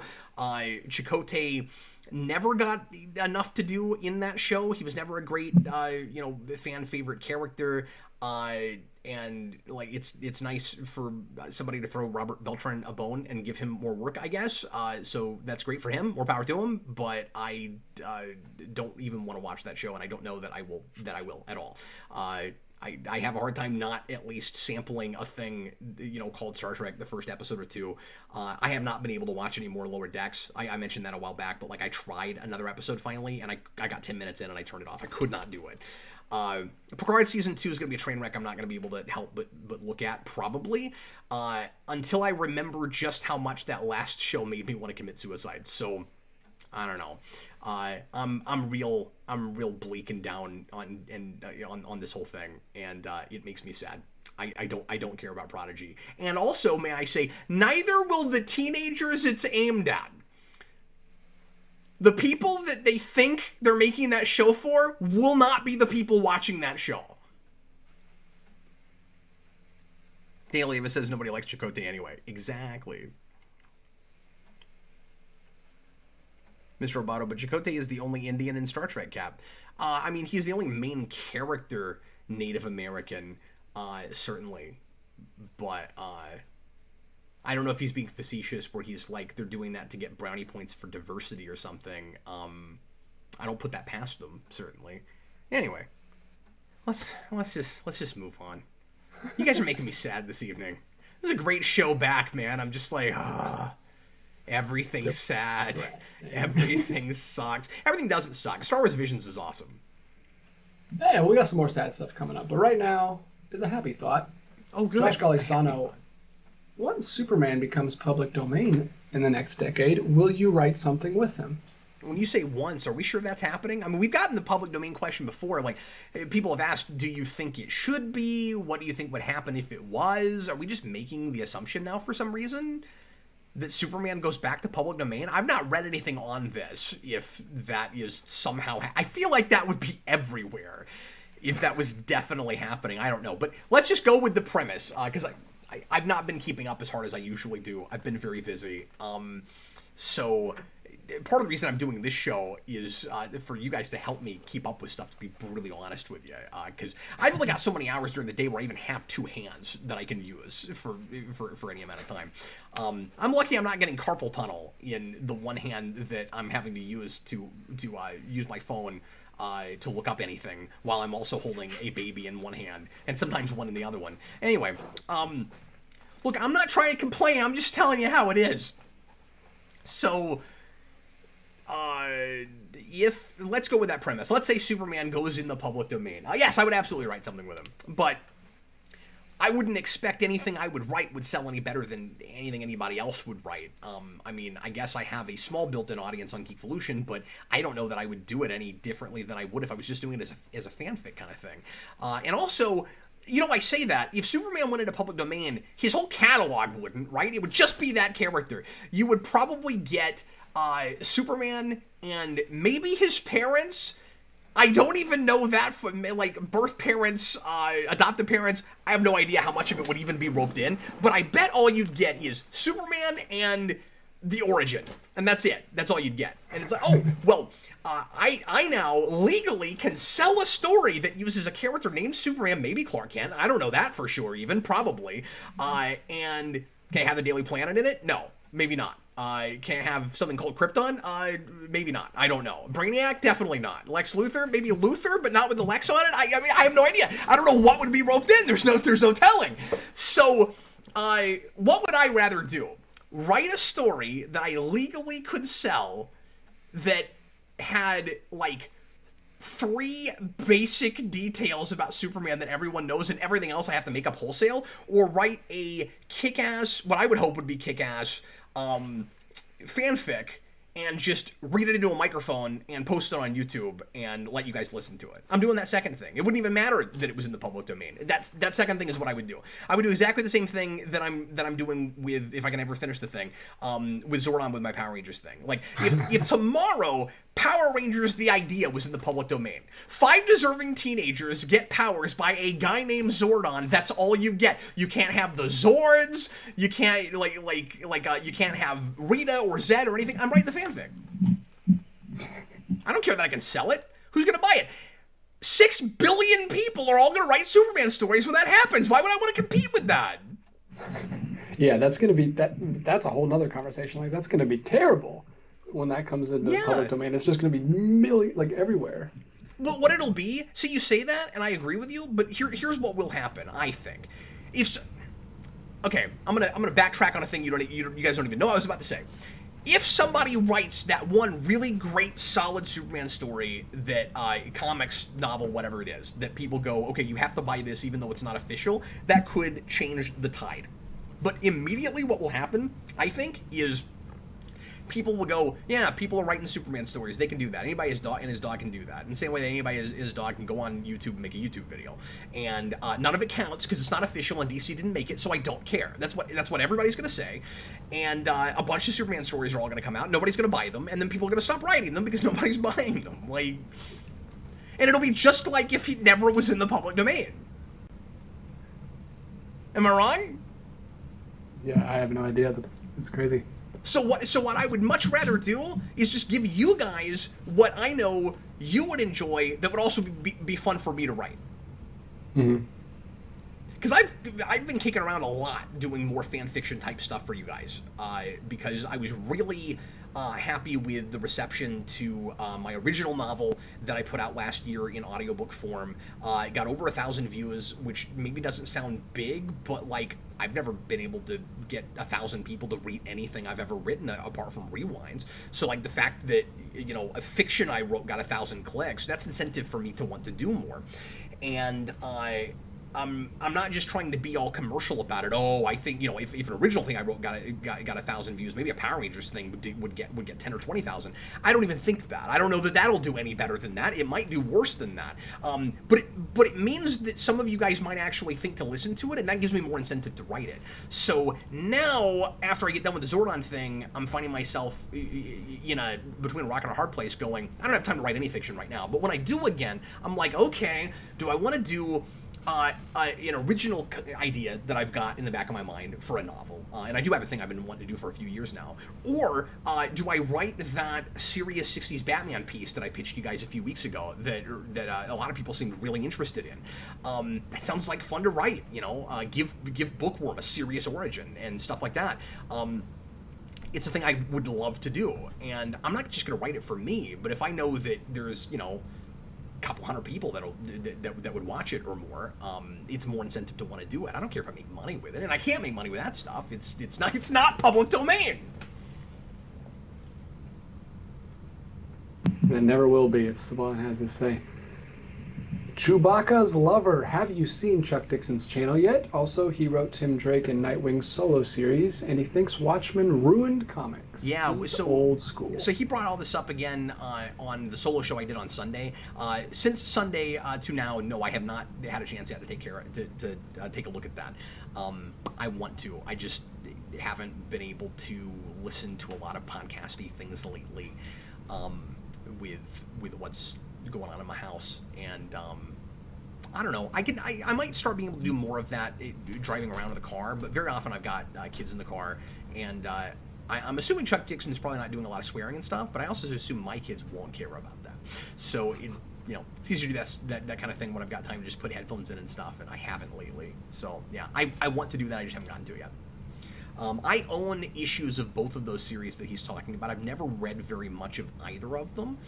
And like I said, recently I have read the first 35 issues or so now of his Birds of Prey, which I like a lot of things about. Certain arcs I like better than others, and there's some 90s tropes that it gets mired in that are very silly and date it pretty hard, but overall it's quite readable. And boy, I miss Oracle. I just miss Oracle as a thing. Jedi Knight. Hi there. All the best stuff is made in Japan. Yes. That's Marty McFly said that. Marty McFly said that in Back to the Future 3, in the same scene where momentarily they forgot that he wasn't 12 years old and they wrote him like a little kid or like an idiot, where he couldn't pronounce the... Like, I get that he's not a super intellectual or anything, and like the principal called him a slacker and he doesn't get great grades or whatever, but you're telling me Marty McFly can't read the word schematic? Really? Schematic. Okay, all right. There's not one other instance in those movies of him looking at a word like that he can't read it. But he's in that scene in the 50s with Doc Brown. Schematic? Really? Okay. I should have saved that for thoughts. I actually have thoughts tonight, so that's why I went ahead and did that. But. Oh, perfect. Daddy Longlegs. Yeah. To speak to the Me Too thing, most of those claims are never proven, and it's really easy to slander people with little to no consequences. Yeah, I mean, it's, and that's why I always hesitate where I'm like, I don't ever feel like I know enough, and I don't know the other side of stuff, and so, I don't want to just assume, obviously, like any direction, like, with some of these things, I'm not going to get into specifics, and I don't, look real hard into this, but with some things, you'll have enough damning evidence, at least from what the public is allowed to look at, that it's really hard to believe that nothing happened and that it was a big conspiracy the other way, where all these people came together and all at the same time claimed this person did these horrible things to us, and we've just now decided that we want to do something about it. In some of these cases, there's there's just too much to think that nothing happened at all. I think it is okay to have an opinion about whether or not you think it's likely that something happened. I don't think it's right to assume that you have all the information. You see what I'm saying? So that's why I always tackle that kind of thing with kid gloves. So I mean, he is absolutely right. There are cases where you can't be sure that anything happened, and almost or maybe every case you don't know everything that happened. Yeah, Chewbacca's Lover left a $5 super chat after this that kind of... I'm talking very cryptically about this because I don't want to get into the weeds with it, but... Yeah, this kind of goes along with what you're saying. He says, we don't know what Whedon did, but we do know that he wasn't allowed to be alone with her. Yeah. You can do the math, though. Also, he had James Marster against a wall. Okay, those two things I knew about. I thought maybe there was new information. That's all stuff we've known for months now. The Marsters against the wall thing, I know about. Well, somebody had mentioned that to me, and then I actually went and listened to the podcast that he did with Rosenbaum, and I can't remember if that's where he told that story. I think it is, but I mean, the way he talked about it, he acted real sympathetic to Whedon, and he was trying to kind of smooth it over a little bit. So take that with a grain of salt. He might have just been trying to not slander somebody that he worked with, where he was trying to simultaneously tell the truth but also not throw the guy under the bus or anything. And of course, he's a professional working into the industry. He doesn't want to break any bridges. He doesn't want to burn any bridges with anybody. But I think people. I hesitate to even say blown out of proportion because that sounds odd, and it could be really damning. And that plus some other things we've heard make you just wonder what kind of guy Whedon really was behind the scenes, how he treated people. Certainly, absolutely. And with some of the things we've heard about Justice League and stuff, I mean, I don't know. I don't want to be a gossip columnist with all this, but...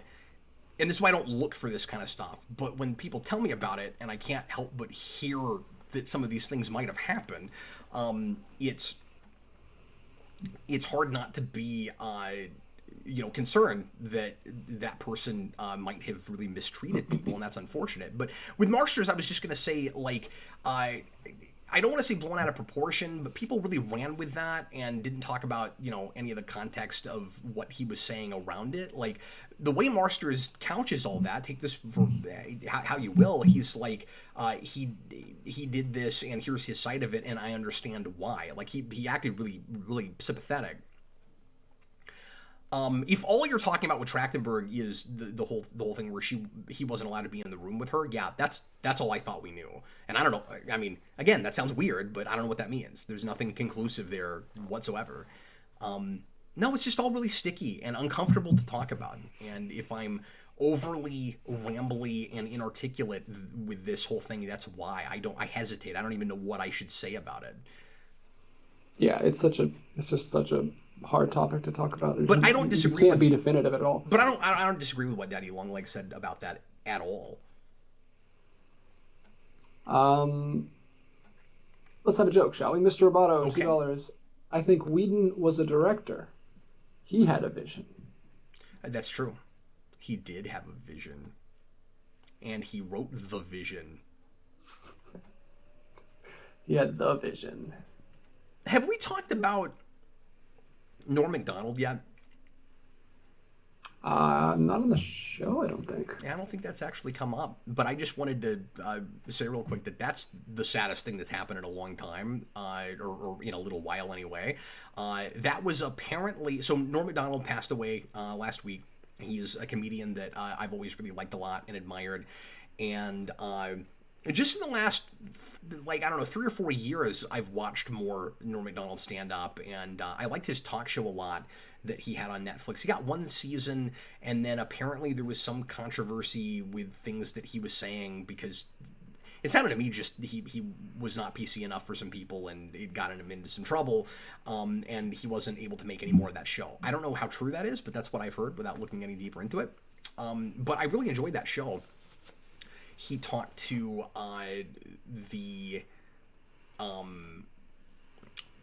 the creator of Saturday Night Live on that, and Drew Barrymore, and Judge Judy. That was the best episode of that show. That was hilarious when he had her on. But anyway, that situation was really similar to the Chadwick Boseman thing, where he was sick for a long time and didn't tell anybody. Apparently, hardly anybody knew. But with Norm Macdonald, it was a really long time. It was like 9 years. He was battling cancer, and most people didn't know about it. And he just passed away. And that one was a big shocker to, I guess, to obviously everybody.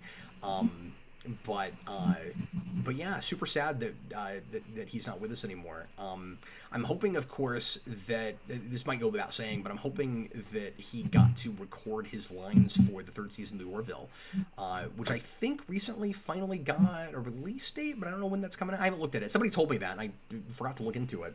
I think it even got a subtitle. I forget what they're calling it, but for some reason the third season of that show is The Orville something. But anyway, hopefully he got his lines in. DJ, he voices a blob alien in that show that works in engineering, and he got actually quite a bit to do in the second season, and he even appeared in a holodeck scene where the blob, what is his name?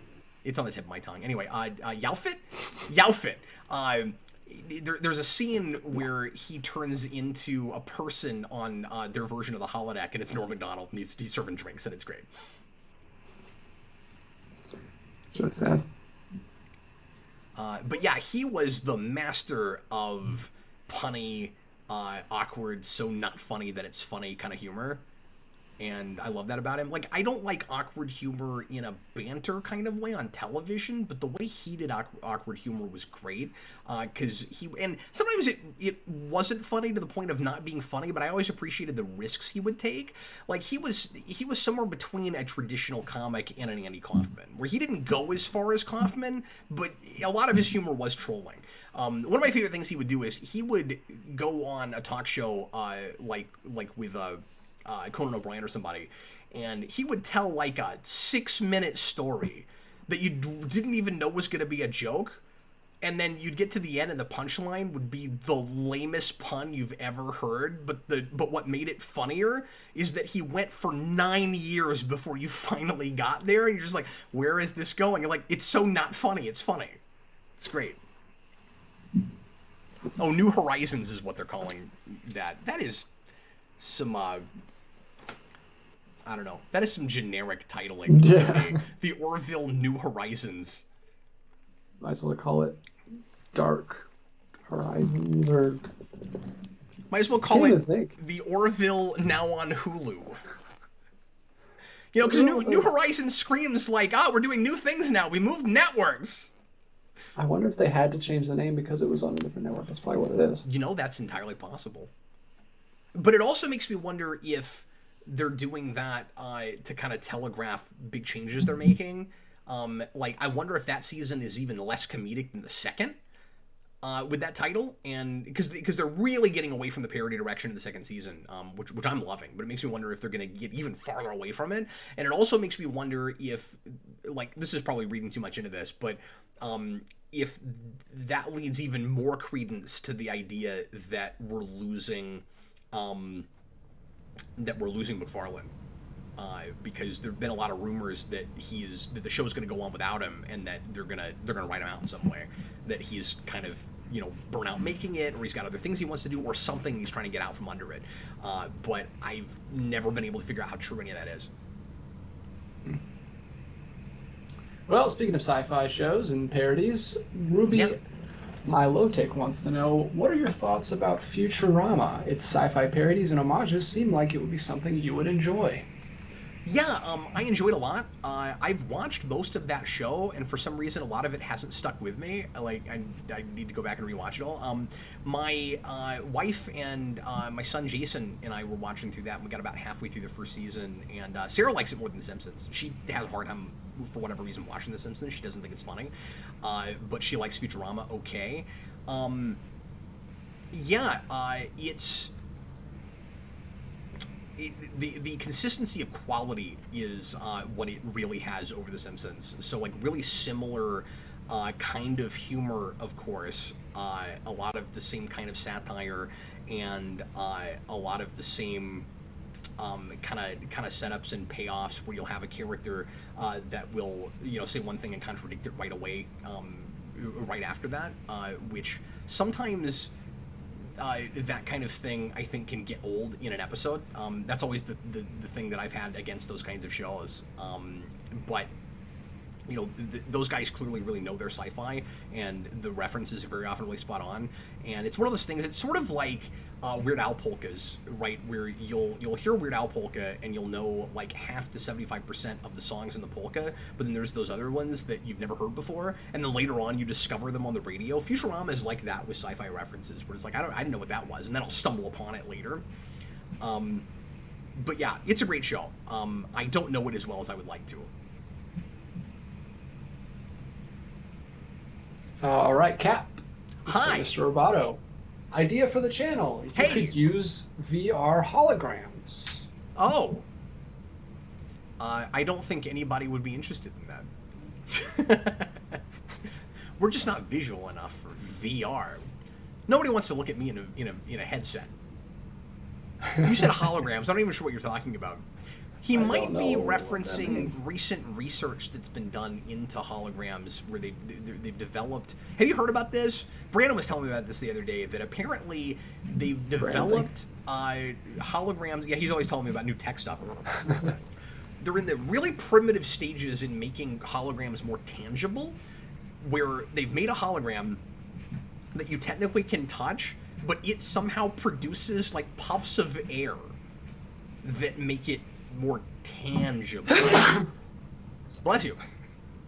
And my immediate question, and I haven't looked into this is just what Brandon told me. My immediate question when he said that, and he couldn't answer this, was, okay, so is it just the novelty of, look, this thing that's supposed to be made of light, I can like sort of physically interact with, but it all just feels like air is blowing at you? So like, look, it's a cactus, but you don't feel like sharp prickliness when you touch the cactus. It's just the cactus blowing on you.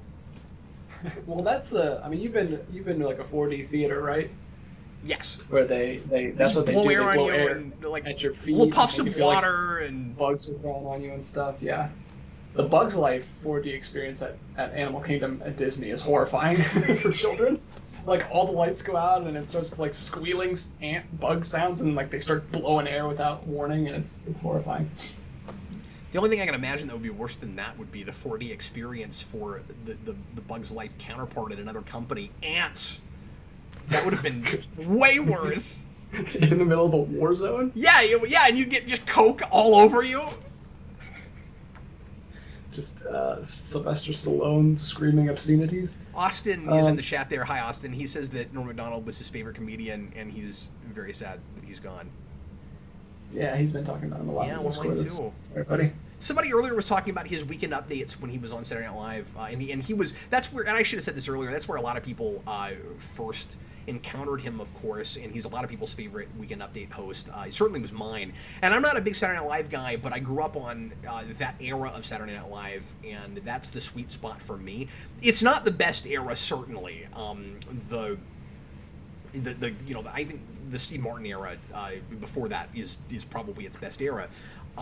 But Norm Macdonald was definitely the best at that, and somebody mentioned his constantly going after O.J. Simpson during the trial. Yeah, that's some of his best stuff.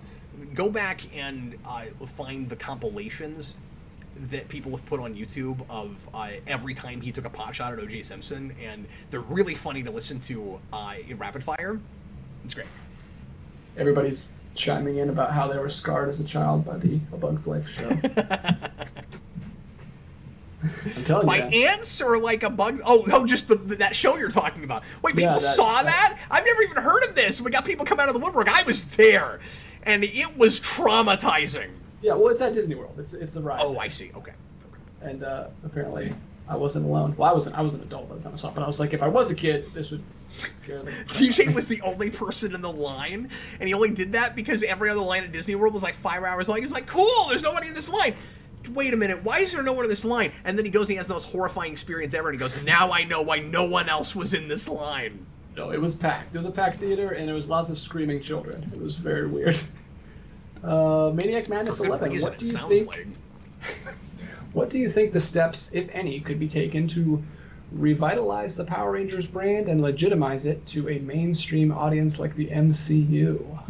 I don't think it would be hard to revitalize it.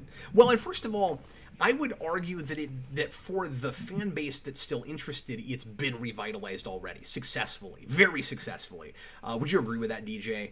I mean, it's been back in a big way and keeping fans entertained through various media for the last 5-6 years now.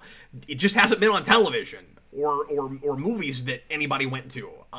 But like we've got a brilliant board game, and we've got a really good fighting game, and we've got that, and people are still playing that phone game, and the comics people were into and have gotten back into because they got good again recently. Awesome toy line. Yeah, Power Rangers is huge to the people that still care about it.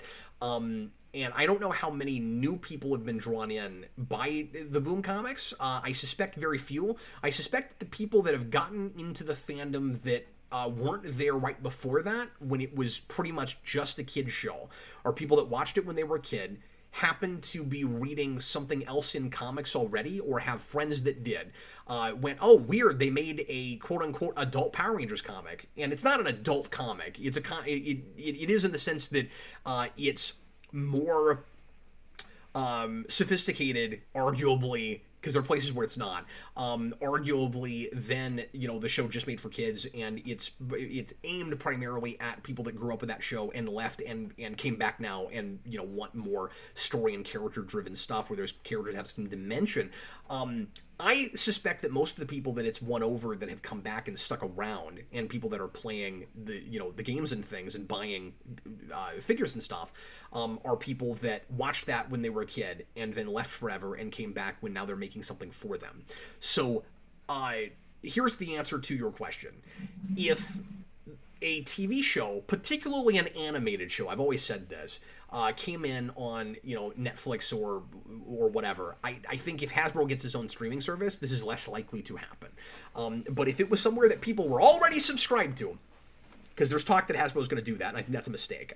It should either go on Netflix or Paramount Plus, because Hasbro is affiliated with Paramount. That's where they've got their Transformers movies. A new Power Ranger show, and that's where Ninja Turtles is. A new Power Ranger show should go on Paramount Plus if it's not on Netflix.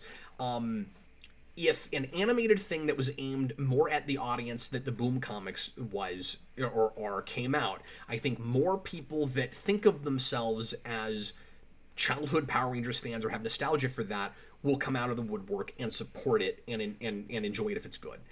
I think making Power Rangers accessible to the wide audience that Marvel has is nigh impossible. I don't think that could ever happen. And that's what the 2017 movie was trying to do, and I think that was the mistake it made. I think you start with the people that already want more serious Power Rangers. They're there. They've been getting it in the Boom comics, and those comics were already coming out when 2017 came out. The problem was they were only like a year old, so that movie was in development before the comics were, and if only we had Shattered Grid already, that would have been a very, very different movie. It might have still not worked, but it would have been more likely to be aimed at the people I'm saying it should be aimed at. So I think Power Rangers could be much, much more successful in television and or movies than it has been, but I don't think it's ever going to be that billion-dollar franchise. Yeah, it needs to accept what it is and play to that instead of trying to be this huge Transformers level thing. Now, could it win more people over after it had that kind of success? I don't know, but I suspect that Power Rangers is a Star Trek, where you have your built-in audience, and the smart thing is not to try to get everybody and its dog to see it. The sweet spot is something like Star Trek 4. If you could make a Power Rangers that was Star Trek 4 somehow, I mean, that's harder because Power Rangers is already kind of a comedic thing. but if you could make, or has a lot of comedic elements, if you could do something like a Star Trek 4 that is still very much Star Trek and doesn't lose the core of what it is and appeals to that base, but also is a thing that mainstream people can't help but be curious about because it looks so out there and unusual, maybe you could get more people in. But if you're trying to make it Marvel, if Power Rangers is ever going to be as popular as Marvel, you're not going to do it by taking any of your cues from Marvel. Does that make any sense? Yeah, I think the closest thing in Marvel that it could be is kind of going along with what you were just saying with Star Trek 4 would be to, and I would hate this, but I think Ragnarok, if they like did a Ragnarok-y version, yeah, it would be popular. We wouldn't like it. I'm with you there. It wouldn't be for us. Yeah, there would be an audience for that. But if that, see, but I don't think that we'll move on. I'm sorry. I don't think that's sustainable. I think that would be really popular for a movie or two, or maybe even 3. But if Iron Man had been Ragnarok, we would not have the MCU. Oh, 100%. Yeah, I'm with you. And so if Power Rangers had something like that, it would be like Star Trek 09. And I know I go to that all the time, but it would be a flash in the pan success where it's accessible to a huge audience and it makes a lot of money for 5 minutes. And then nobody cares after that, especially if you have too many years in between movies.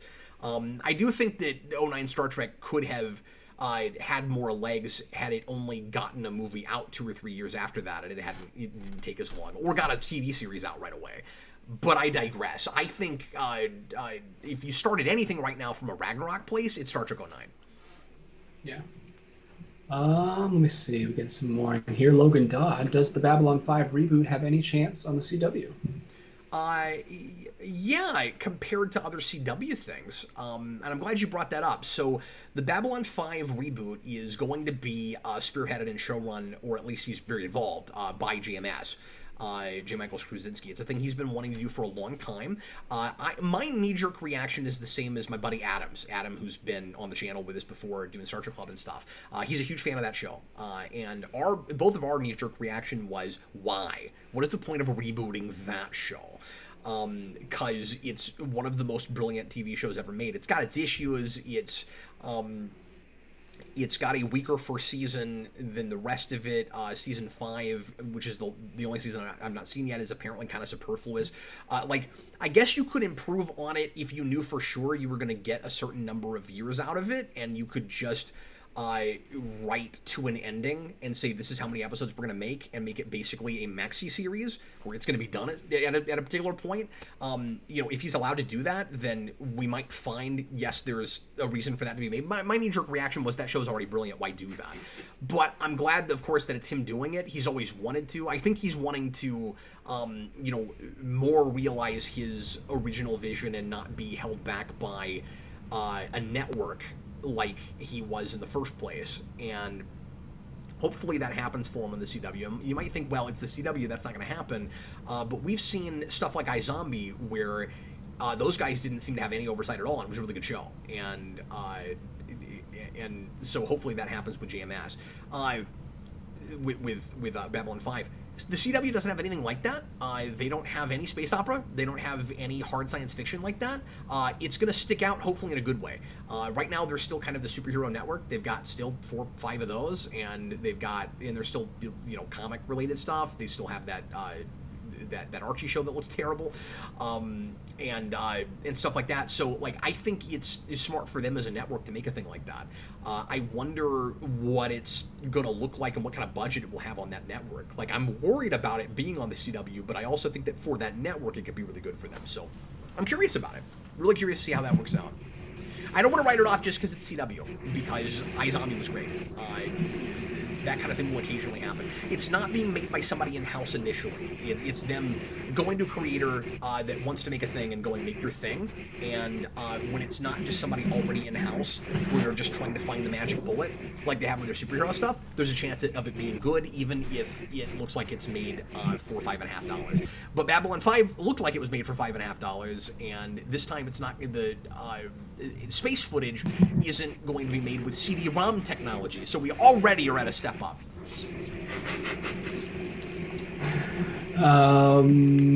Chewbacca's lover is still trying to clarify from earlier about the Whedon situation. He says he couldn't be alone with her because they were afraid of him doing something inappropriate. He did something that made them worried. Yeah, that's what folks assume. Maybe that's definitely what happened. I don't know. I don't know what else to say about that whole thing. So yeah. I think we said our piece. Yeah. Go ahead. Mr. Motto, why is Mysterio not a Bond villain given his tech? Because Stan Lee didn't write Bond movies, I guess is the answer to that. Yeah, I guess he's kind of Bond again. I've never thought about that. I guess he totally could be a Bond villain. Maybe what he's really saying is, why isn't there a Bond villain like Mysterio? We should have that. Oh yeah, I'm sorry if my air conditioner is getting on microphone. Maybe that's what people are responding to right now. Lately, it hasn't been an issue, so I'm not sure. I was hearing some feedback a minute ago, but I wasn't sure if it was on your end or my end or what. But yeah. Yeah, I think there's some humming coming from my side too, and it's unfortunate. I can't do anything about it because it's my laptop that's like the fan kicks on when it gets hot, and it's right by my mic, and I can't really. Oh, that's what I'm using to record, so I can't move it anywhere. Okay, sorry about that, folks. We've only got a little bit left in the show. I mean, I don't know how many super chats we have. We're gonna have to rapid fire here in a second. Wait. Really? Wait, is this a thing? I didn't know about this. Nobody else is going to care, but this is a big deal to me if this is true. And I just want to know who's involved in it. Tristan, but this will mean nothing to you. Tristan Black, have you watched the 4400 reboot trailer? What? Is that happening? No, I've not. Thanks for telling me about it. So the big question is Ira Bear involved? Because I kind of don't care if he's not. But if this is a Babylon 5 situation and he was allowed to reboot his own show, that's freaking awesome, depending on who's making it and whether or not it's likely to stay on. Because I swear to God, if I watch the 4400 again, and it ends on a really exciting cliffhanger that sets up what could have been the coolest status quo in that show, and then no more of it gets made, I'm done watching television. Forever. I'm done. The 4400 DJ is kind of another show. It was mid-2000s, and it was made by one of the architects of Star Trek Deep Space Nine. So Ira Steven Bear leaves DS9, and he goes on to make the 4400. He may have done something right before that, I can't remember. And then the other guy, Ron Moore, goes off and makes Battlestar Galactica. So those were the two things those guys did, and both really good shows. 4400 was another of those... a bunch of people mysteriously have superpowers. We're not sure why. Let's follow them and see their various dramatic situations. And there's a big mystery. It's 4,400 people that all disappear at once. They come back a certain number of months or years later, and they all have powers. I think it was how that worked. I haven't seen that in a long time.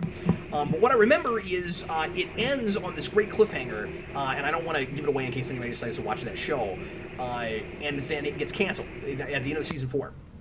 Then, and I've never read this, then they commission a novel, or a series of novels, to finally wrap up that show because it ended on a cliffhanger, and they make one book that also ends on a cliffhanger, and they don't make any more. And I've never read that book because I can't deal with that. No, that's like a band that only puts out one great album and then goes away for 10 years and comes out and puts another one.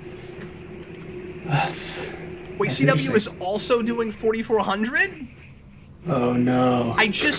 But like, again, it could still be good. That doesn't necessarily mean anything. I mean, I hope that it looks okay money-wise, but 4400 is already something of a budget premise. It doesn't need a ton of money to work. It's not even Heroes level as far as special effects go and stuff. I mean, you can make a pretty minimalistic show with that. Babylon 5 is harder to do minimalistic. You have to build a space station. But if Bear is making it, I'm in. If he's not, I'm super skeptical. So yeah. RJ Godzilla says, I know CW did iZombie, but that was a long time ago. Plus, iZombie is not Babylon 5. True. I mean, it's only been a couple years since that's been off the air, right? 2 or 3.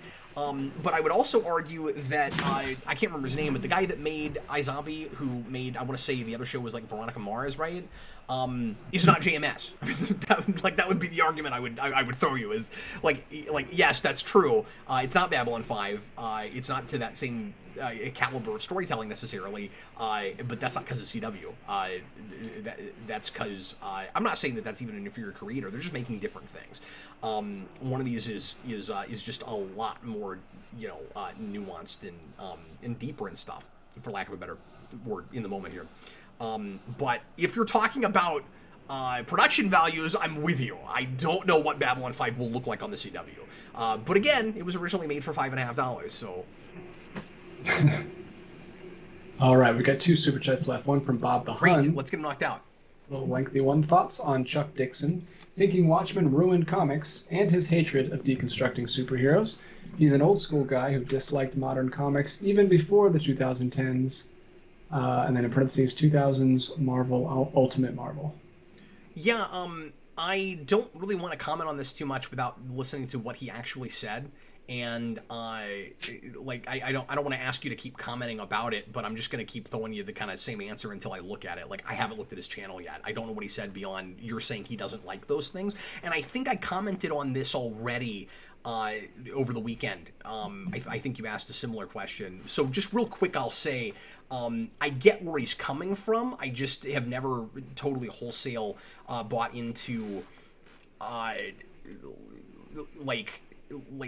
Watchmen and books like that shouldn't have been made because we took things in after that too serious of a direction, or everything had to be deconstruction and all of that. Like there's pros and cons to everything. There's consequences to everything. It's, I don't know. I guess I like The Killing Joke. I guess I appreciate his feelings on that with what you told me more than I do Watchmen, which I think is brilliant and a tour de force, and I think is a necessary piece of literature,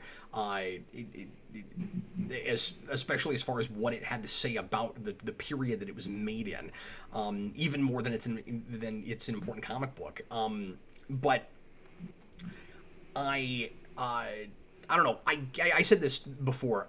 I appreciate his sensibilities without feeling as passionately about it as he does. I just wish we had more variety. I wish somehow we could have the kinds of things that those led us to, and also not forget. And I think, I'm not saying we entirely have, but with a lot of things, it feels like we've kind of forgotten what was great about superhero comics in the first place, where all we want to do is riff and deconstruct and act like we're above them, and that was kiddie fare. And in order to make it more for adults, instead of just telling good stories within the conceits that we have and making people, interesting and real people and complex and stuff within the internal logic that we have with those, sometimes we feel like we have to make the world of those books as bleak and depressing and screwed up and stuff as the one we live in, where we can't take it seriously unless everything doesn't work out. Sometimes we just aren't finding that middle ground, and I think that there is a middle ground. So I don't think we should still be writing entirely Golden Age books, but I also don't think everything should be Watchmen and Kick-Ass and Sin City and et cetera, et cetera. So I don't know. That's my thoughts on whether or not it's bad that those things were made in what they've done to us. But I don't know his particular comments. All right, the next one I had not heard about. This is interesting. Robert Wild, thoughts on Stallone's new Rocky IV director's cut? Schwager's Lover says he said that Watchmen ruined comics. He never said it was bad or that he hated it. I just couldn't remember what you'd said over the weekend about his thoughts on that because I haven't listened to him.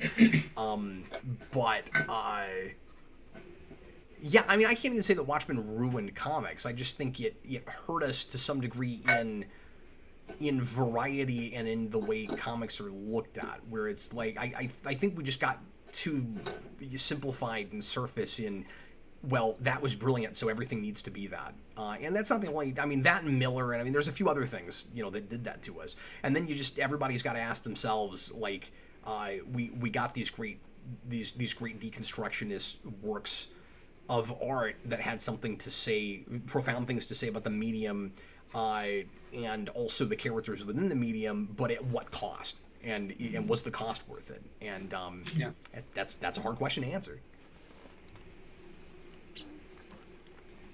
All right, Robert Wild, thoughts on Stallone's new Rocky IV director's cut? So we're past 2 hours, and DJ, I promise we'll go ahead and end here in a second. How many more super chats do we have? Because I know we had 2, but I think I saw another 1 or 2. Yeah, just 3. Okay. Folks, no more super chats, please, if you don't mind. We'll answer these and go ahead and call it a night. Thanks a lot for all the interest and questions and stuff. Go ahead and... Oh, you said Stallone did a Rocky 4, did you say, Director Scott? Yes, it's new. I don't know if it's out yet, but he just has thoughts on it. I didn't know about that. Or if I did, I'd forgotten. I'm interested to see it. Yeah, interesting. Interesting. I'm interested to see if it would be more of a serious movie. I know a lot of people love Rocky IV, but it definitely gets into the campier. Oh, it's cheese-tastic. Yeah. And that's one of the things that's really fun about it. I'm curious to see if there's any alternate takes or if the ending is the same exactly and that kind of thing. Rocky IV is weirdly truncated. That movie is not as long as we all remember it. If you go back to Rocky IV, the first 5 to 10 minutes of that movie is all from the last movie. And they always start the movie with the last thing you saw, but that one is longer because it also gives us it's so weird. It doesn't just do the boxing match, it also does that scene with Apollo Creed right after it, and so that pads it out. And then you have a 5 to 7 minute that infamous montage where he's driving around in the car and hearts on fire, and it's only an hour and a half long. It's weirdly short. So when you tell me there's a director's cut, I'm like, okay, it suspiciously looked like crap was cut out of that movie. And it was really truncated. Robert Wild says there's going to be 30 more minutes. I can't wait. That's exciting. I thought you were going to say 15 or 10. Yeah, or the Elektra director's cut with 3 new minutes. Sorry. You're telling me we're going to have a Daredevil director's cut situation with freaking Rocky IV, which is how old now? What is that, a 35-year-old movie? 30-year-old movie? Crazy. That's crazy. Do you know the last time anything like this remotely happened? Or that I can think of? Maybe I'm wrong. The Donner Cut. Yeah. But this will be a finished thing. Probably. More finished than the Donner Cut. Yeah, well, Stallone didn't direct that one, right? I think he did. Oh, did he? Okay, I'm pretty sure. I'm pretty sure after Rocky 1, they're all written and directed by Stallone, right? I don't know. I thought he directed everything after that. Until I don't even know if he directed Rocky Balboa, but I thought 2 through 5 he directed. I could be wrong. Yeah, let us know. 36 years old. That's insane. Robert Wildcat, did you already forget about the Snyder Cut? No, I didn't. That movie is not 30-something years old. That's what I'm talking about. That's why I said... he did direct it. Yeah, because I also wasn't talking about the Daredevil director's cut when I was talking about that. I brought that up to say it's 30 more minutes. It's going to be a potentially different movie. But I said the last time anything like this has happened was the Donner Cut, where we have a movie from 30 plus years old that there's extra footage from. With the Donner Cut, it was famous that there was all this footage laying around, and we didn't think we'd ever see it, and then we finally got a cut with it. I can't think of anything else like that from that long ago. Yeah, so he Rocky directed 5 was 2, 3, directed and 4. by the original director, but I knew he directed 4. Yeah. Yeah. Well, That's exciting. I get That's it, Cap. Yeah, no worries. I don't know when that's coming out. That's so cool. I can't wait. We'll definitely talk about that on the Captain Logan show. I can't wait to tell my wife about that. Her mind will be blown. That's one of her favorites. Like, as silly as that is, like, she loves, what's his face? The Russian guy. Why can't I think of his name? Drago. She loves Ivan Drago. I still can't, I know I've talked about this before, I still can't get my mind around the fact that we got, in my mind, Oscar-worthy performance from Dolph Lundgren, of all people, in Creed 2. It was... I think it's the thing that's taken me most aback in a movie theater in years and years, man. Where I'm just like, that is Dolph Lundgren on screen right now, and he's freaking tearing it up. He's only in like 3 scenes, and he's amazing. He's so good. Never thought I would feel that badly for Dolph Lundgren. Besides, you know, his being in really crappy movies and, like, being embarrassed for him. Like, I never thought I'd feel bad for his kid, like, be that invested in a character. And then the same time as that was going on, he's in Aquaman like down the theater. Like, at the same time. Those movies were both in the theater. He did not give an Oscar-worthy performance in Aquaman. It's the Dolphissance. I've made this point before, but it makes me laugh. Okay, real quick, we got to finish the show. All right, rapid fire. Logan Dodd, $4.99. I demand that you watch the Death Note anime. Oh, okay.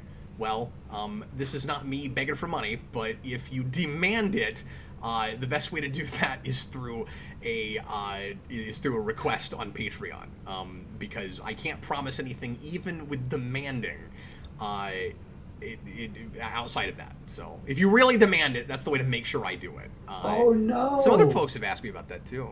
Robert Wild says the director's cut for Rocky IV will have a one-night only Fathom event screening on November 11th. It's got to come in disc though. Well, right? no, it'll still come in disc, yeah. Okay. That doesn't mean anything. A lot of Fathom events are one night only. That's all that means. Is that they're gonna premiere it first because they just figure there's not a big enough audience to wide release that. Yeah, that makes sense. They wouldn't wide release that. But if I can, I'm going to that. That would be amazing. You gotta take your wife. Yeah. Get a babysitter. I don't know how that's gonna Get work. a few babysitters. I would need more than one. Yeah. You got this many kids, you gotta have more than one babysitter. Could you imagine hiring like a high school girl comes in and she doesn't know and you just give her 5 kids? You don't even tell her. Oh, that'd be horrifying. What do you have, boys and girls? Okay. Not that Jason needs to be babysat or anything, but Spedibus Q, if Star Trek did What If series, what kind of scenarios would you want to see? Oh, I'm so glad you brought that up because that was actually a point I wanted to make when we were talking about Star Wars Visions. I wish Star Trek would do a thing like that because as terrible as New Trek has been, if they did something like Visions, they did a Star Trek Visions, be it through animators, directors, whatever, just Japanese, it would have the potential to finally be some decent Star Trek if they just let people make whatever it was they wanted to make. I wish that would happen. And I wanted anthology from Discovery in the first place. So if I could get an anthology series or movie like that where it's some 15-minute vignettes, I would take that over nothing, even in animation. That'd be really cool. I'll go back to that in a second. There's another point I wanted to make about that you just reminded me of with Visions. The Japanese are schooling us still with serious animation, and right now I think by and large just based on Visions, just based on that, with hey, let's just tell stories and have some self-expression and put our ideas not in a pandery, forced down your throat kind of way, and it feels like a person exploring an idea and trying to mine some truth instead of a company making a soulless product. They're schooling us on that, and just watching that drove me crazy. Because it was like, I wish we would make things like this. It was all Japanese creators making that stuff. They made it for us. It came out here. But, oh man, I wish we would make things that way. And we need that for Star Trek too. We need it for Star Trek more badly than we did with Star Wars, because we, at least in my mind, have some kind of decent Star Wars stuff going on right now with The Mandalorian, and hopefully some of the new stuff coming out is good. There's no good Star Trek. It's not Star Trek.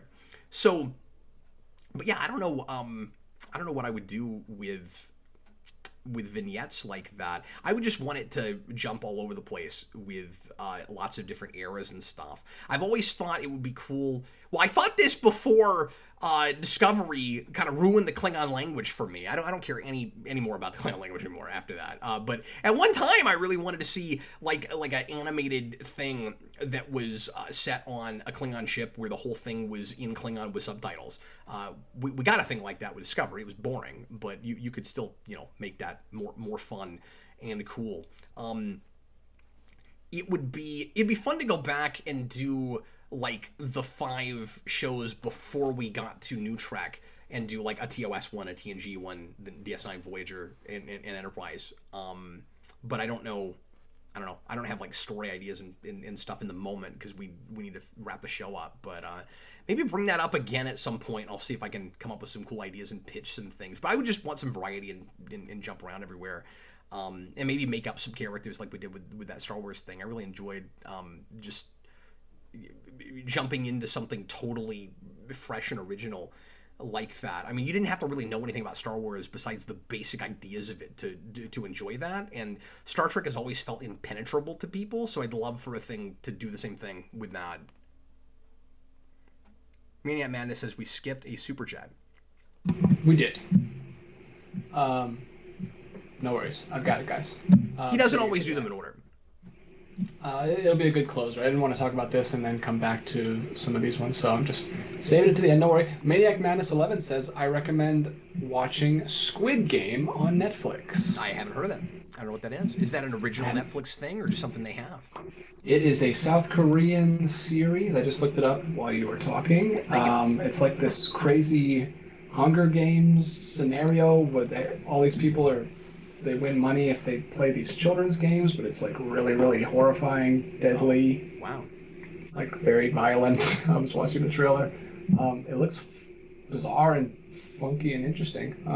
I haven't heard anything about it, but Maniac Manic. Boy, I don't feel in the mood for that at all right now, but that's interesting. I'm gonna have a big problem during October around Halloween, DJ, because I kind of got my horror fix with the last month and a half or so watching a bunch of Walking Dead. Like, I'm starting to fall out of the mood for that kind of thing. We're getting into October. I don't want to watch any horror films in October. Like, I have no interest in that right now. Uh-oh. Well, maybe once people start decorating and the weather starts changing, you'll get back into it. Who knows? But yeah, and then the final one is the one that I skipped over from Blazing Star 25, and it's because it's about the channel itself. Do you think Morphin Mania will ever come back? Would really like to see your guys' reactions to later seasons like Lost Galaxy and Time Force. We want to, and we talk about it quite a bit. I don't know. I can't give you a timetable. I can't promise you. I was talking to DJ about this just the other day. Yeah. I sent DJ a message and I was like, I want to have a conversation with you about bringing it back. And he goes, is that even possible right now? And I was like, yeah, you're right. It's not. But I really want to do it.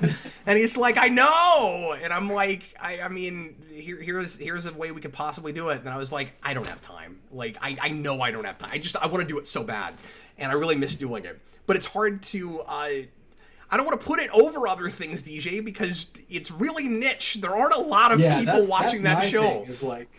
That's my thing. It's like, if I'm going to do something with Cap, there's so many other things we could do. Our time's so limited. I don't know if I want to eat it up with not just Power Rangers, but a crazy, impossible Power Rangers task. That's so much. I think if it comes back in any way, we'd probably have to slim down and maybe just do a few episodes from each season to kind of get a taste. Kind of like what we were originally going to do. There's a part of me that wants to either do it or not do it. But I mean, just so people can hear our thoughts on shows that we'll never get to. Maybe do a few Lost Galaxy, maybe do like a binge night where we watch like 10 episodes and give our thoughts on that series. But well, I will say that if I can find the time to watch stuff, because that's the hardest thing right now, is just watching things and being able to focus on it.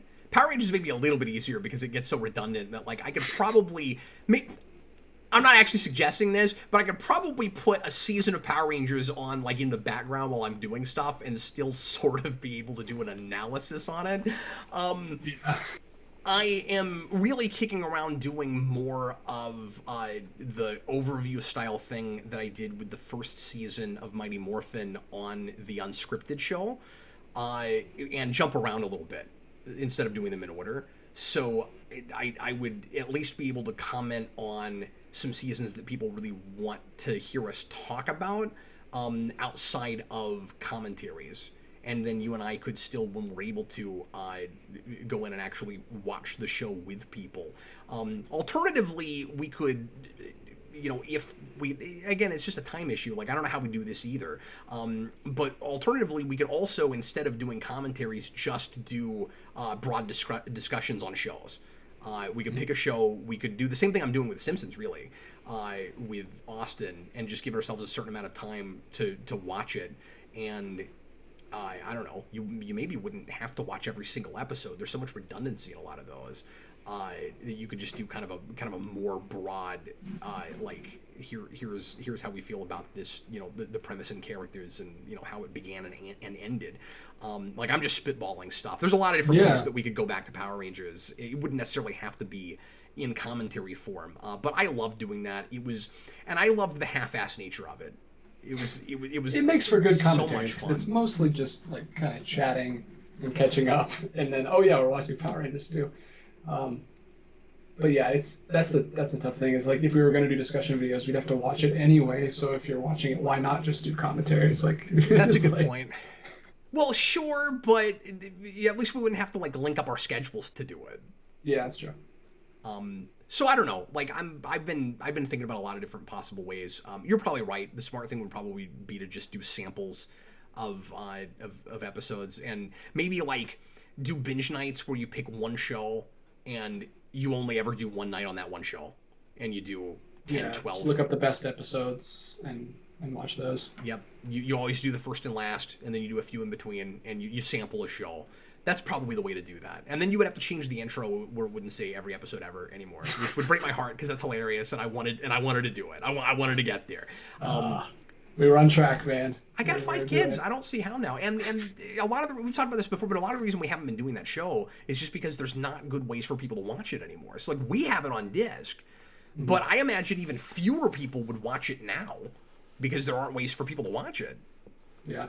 Well, I know, Robert Wild. I didn't know how else to say that, so I slightly swore. I'm more lax about it now, and nothing else came to me in the moment. When our last kids, when my youngest and your twins go up to college, Morphin is coming back. Oh God, we're gonna be in our 50s. We're gonna be doing this in a holodeck where we'll still be remote, but you'll think we're both sitting in the same place. We'll finally use VR holograms like Mr. Roboto wants us to. Yeah, but you won't have to use a headset or anything. You'll have, like, a hula hoop in the middle of your room, and you'll press a button, and then you'll just see me and DJ sitting in front of you in our hula hoop, like, "Hi guys, how's it going?" And then if you walk up to us and you want to punch us in the face, you can. You'll just feel a puff of air that'll hit your hand when you punch us in the face. And finally, all the people that have been ranting for 10 years after we finally do swim on camera, the people that are ranting about DJ and Cap hula hooping on camera will finally be appeased. Yeah, and we can swim on camera without having to be in the same place. Virtual swimming. Virtual swimming. Anyway, okay, is that all the Super Chats? That is all the Super Chats. They're done with us. They've had enough. We're rambling. Oh, really? Is that what it's looking like in the comments? Get off the screen! They've got tomatoes. They've got the cane around. Look, guys, we're rusty. We're getting back in the groove of the thing. I don't remember how to do this anymore. Maniac Madness. You heard Lord Zed came back in Dino Fury. I have seen clips. I've not seen the whole episode yet. That clip was so weird that I sent you. Not like all the voices were different in that flashback. So like, did they have the rights to the footage but not the audio? So don't you remember we've already had to deal with this? This is the same thing that Beast Morphers did in its second season with its big crossover episode where they were trying to figure out a villain they were going to resurrect, and they show a bunch of footage of different shows, and everybody's revoiced in that, everybody. And the Zed in that sounded even worse than it did in the clip you sent me, by the way. And so they do their own version of Goldar, and it's the most generic voice ever. It's not even trying to remotely sound like Goldar. It was horrible. Their Zed voice is pretty generic. It's not as bad as it could be. It's at least sort of in the ballpark. Gravelly, yeah, it's at least a little gravelly, but... I wish if they had to do that, because I know what they're doing. Because I listen to some behind the scenes, like, just YouTube Power Ranger stuff here and there, and there interviews people have done with people. I watch a couple of the actresses from Zeo and Turbo do a show, Kat and Tanya, and cool. those actresses, and they do weekly live casts with actors from various Power Ranger shows, and I watch their show some. And I also watched, because that's not actually where I got this, but I plug for that. A Power Rangers Playback is that channel. Subscribe to that; they're great. But anyway, that's Catherine Sutherland and I forget her name. But anyway, I don't want to get it wrong. But anyway, and then I watched the virtual convention for Power Morphicon DJ, and it was really lame. And one of the panels, they just got a couple of voice actors who did like monsters and stuff. And the sense I get is that the later seasons of Power Rangers, it's all New Zealand actors. So, like, they're not even farming out voice actors around. Like, they're just getting people who are in New Zealand. So that was just probably some local random New Zealand voice actor. If they were not just going to, and it's probably because they're less expensive, would be my guess. I don't know.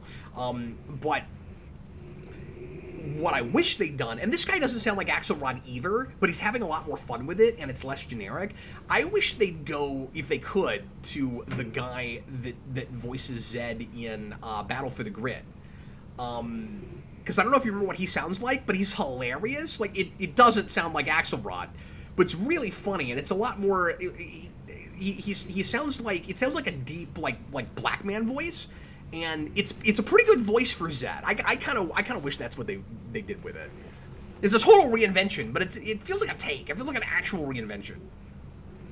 Yeah, whereas the one they're using now just sounds like the boom mic guy. They're like, hey, get over here and just try to make a deep voice. Yeah, it does. Anyway, that's all I had to say about that. Zed talk. We'll have to talk about that when you finally see that. Even though it's not the real Zed, it's like just a monster making. Yeah, you're probably not gonna like it, but no, I know some things about it. He is weirdly jacked too. I was just excited. I watched the clip where he like first shows up and fights some monsters. I was like, whoa, they made a suit that he actually can fight with? Yeah, he's amazing. fighting, and that's cool. He's just the monster of the week for that episode. But a lot of people are speculating that he'll be the big bad for season 2. I think that's wishful thinking. I would be surprised if they did that. Yeah, I don't know. But he's a big Zed. He's bulky. It's cool he's there.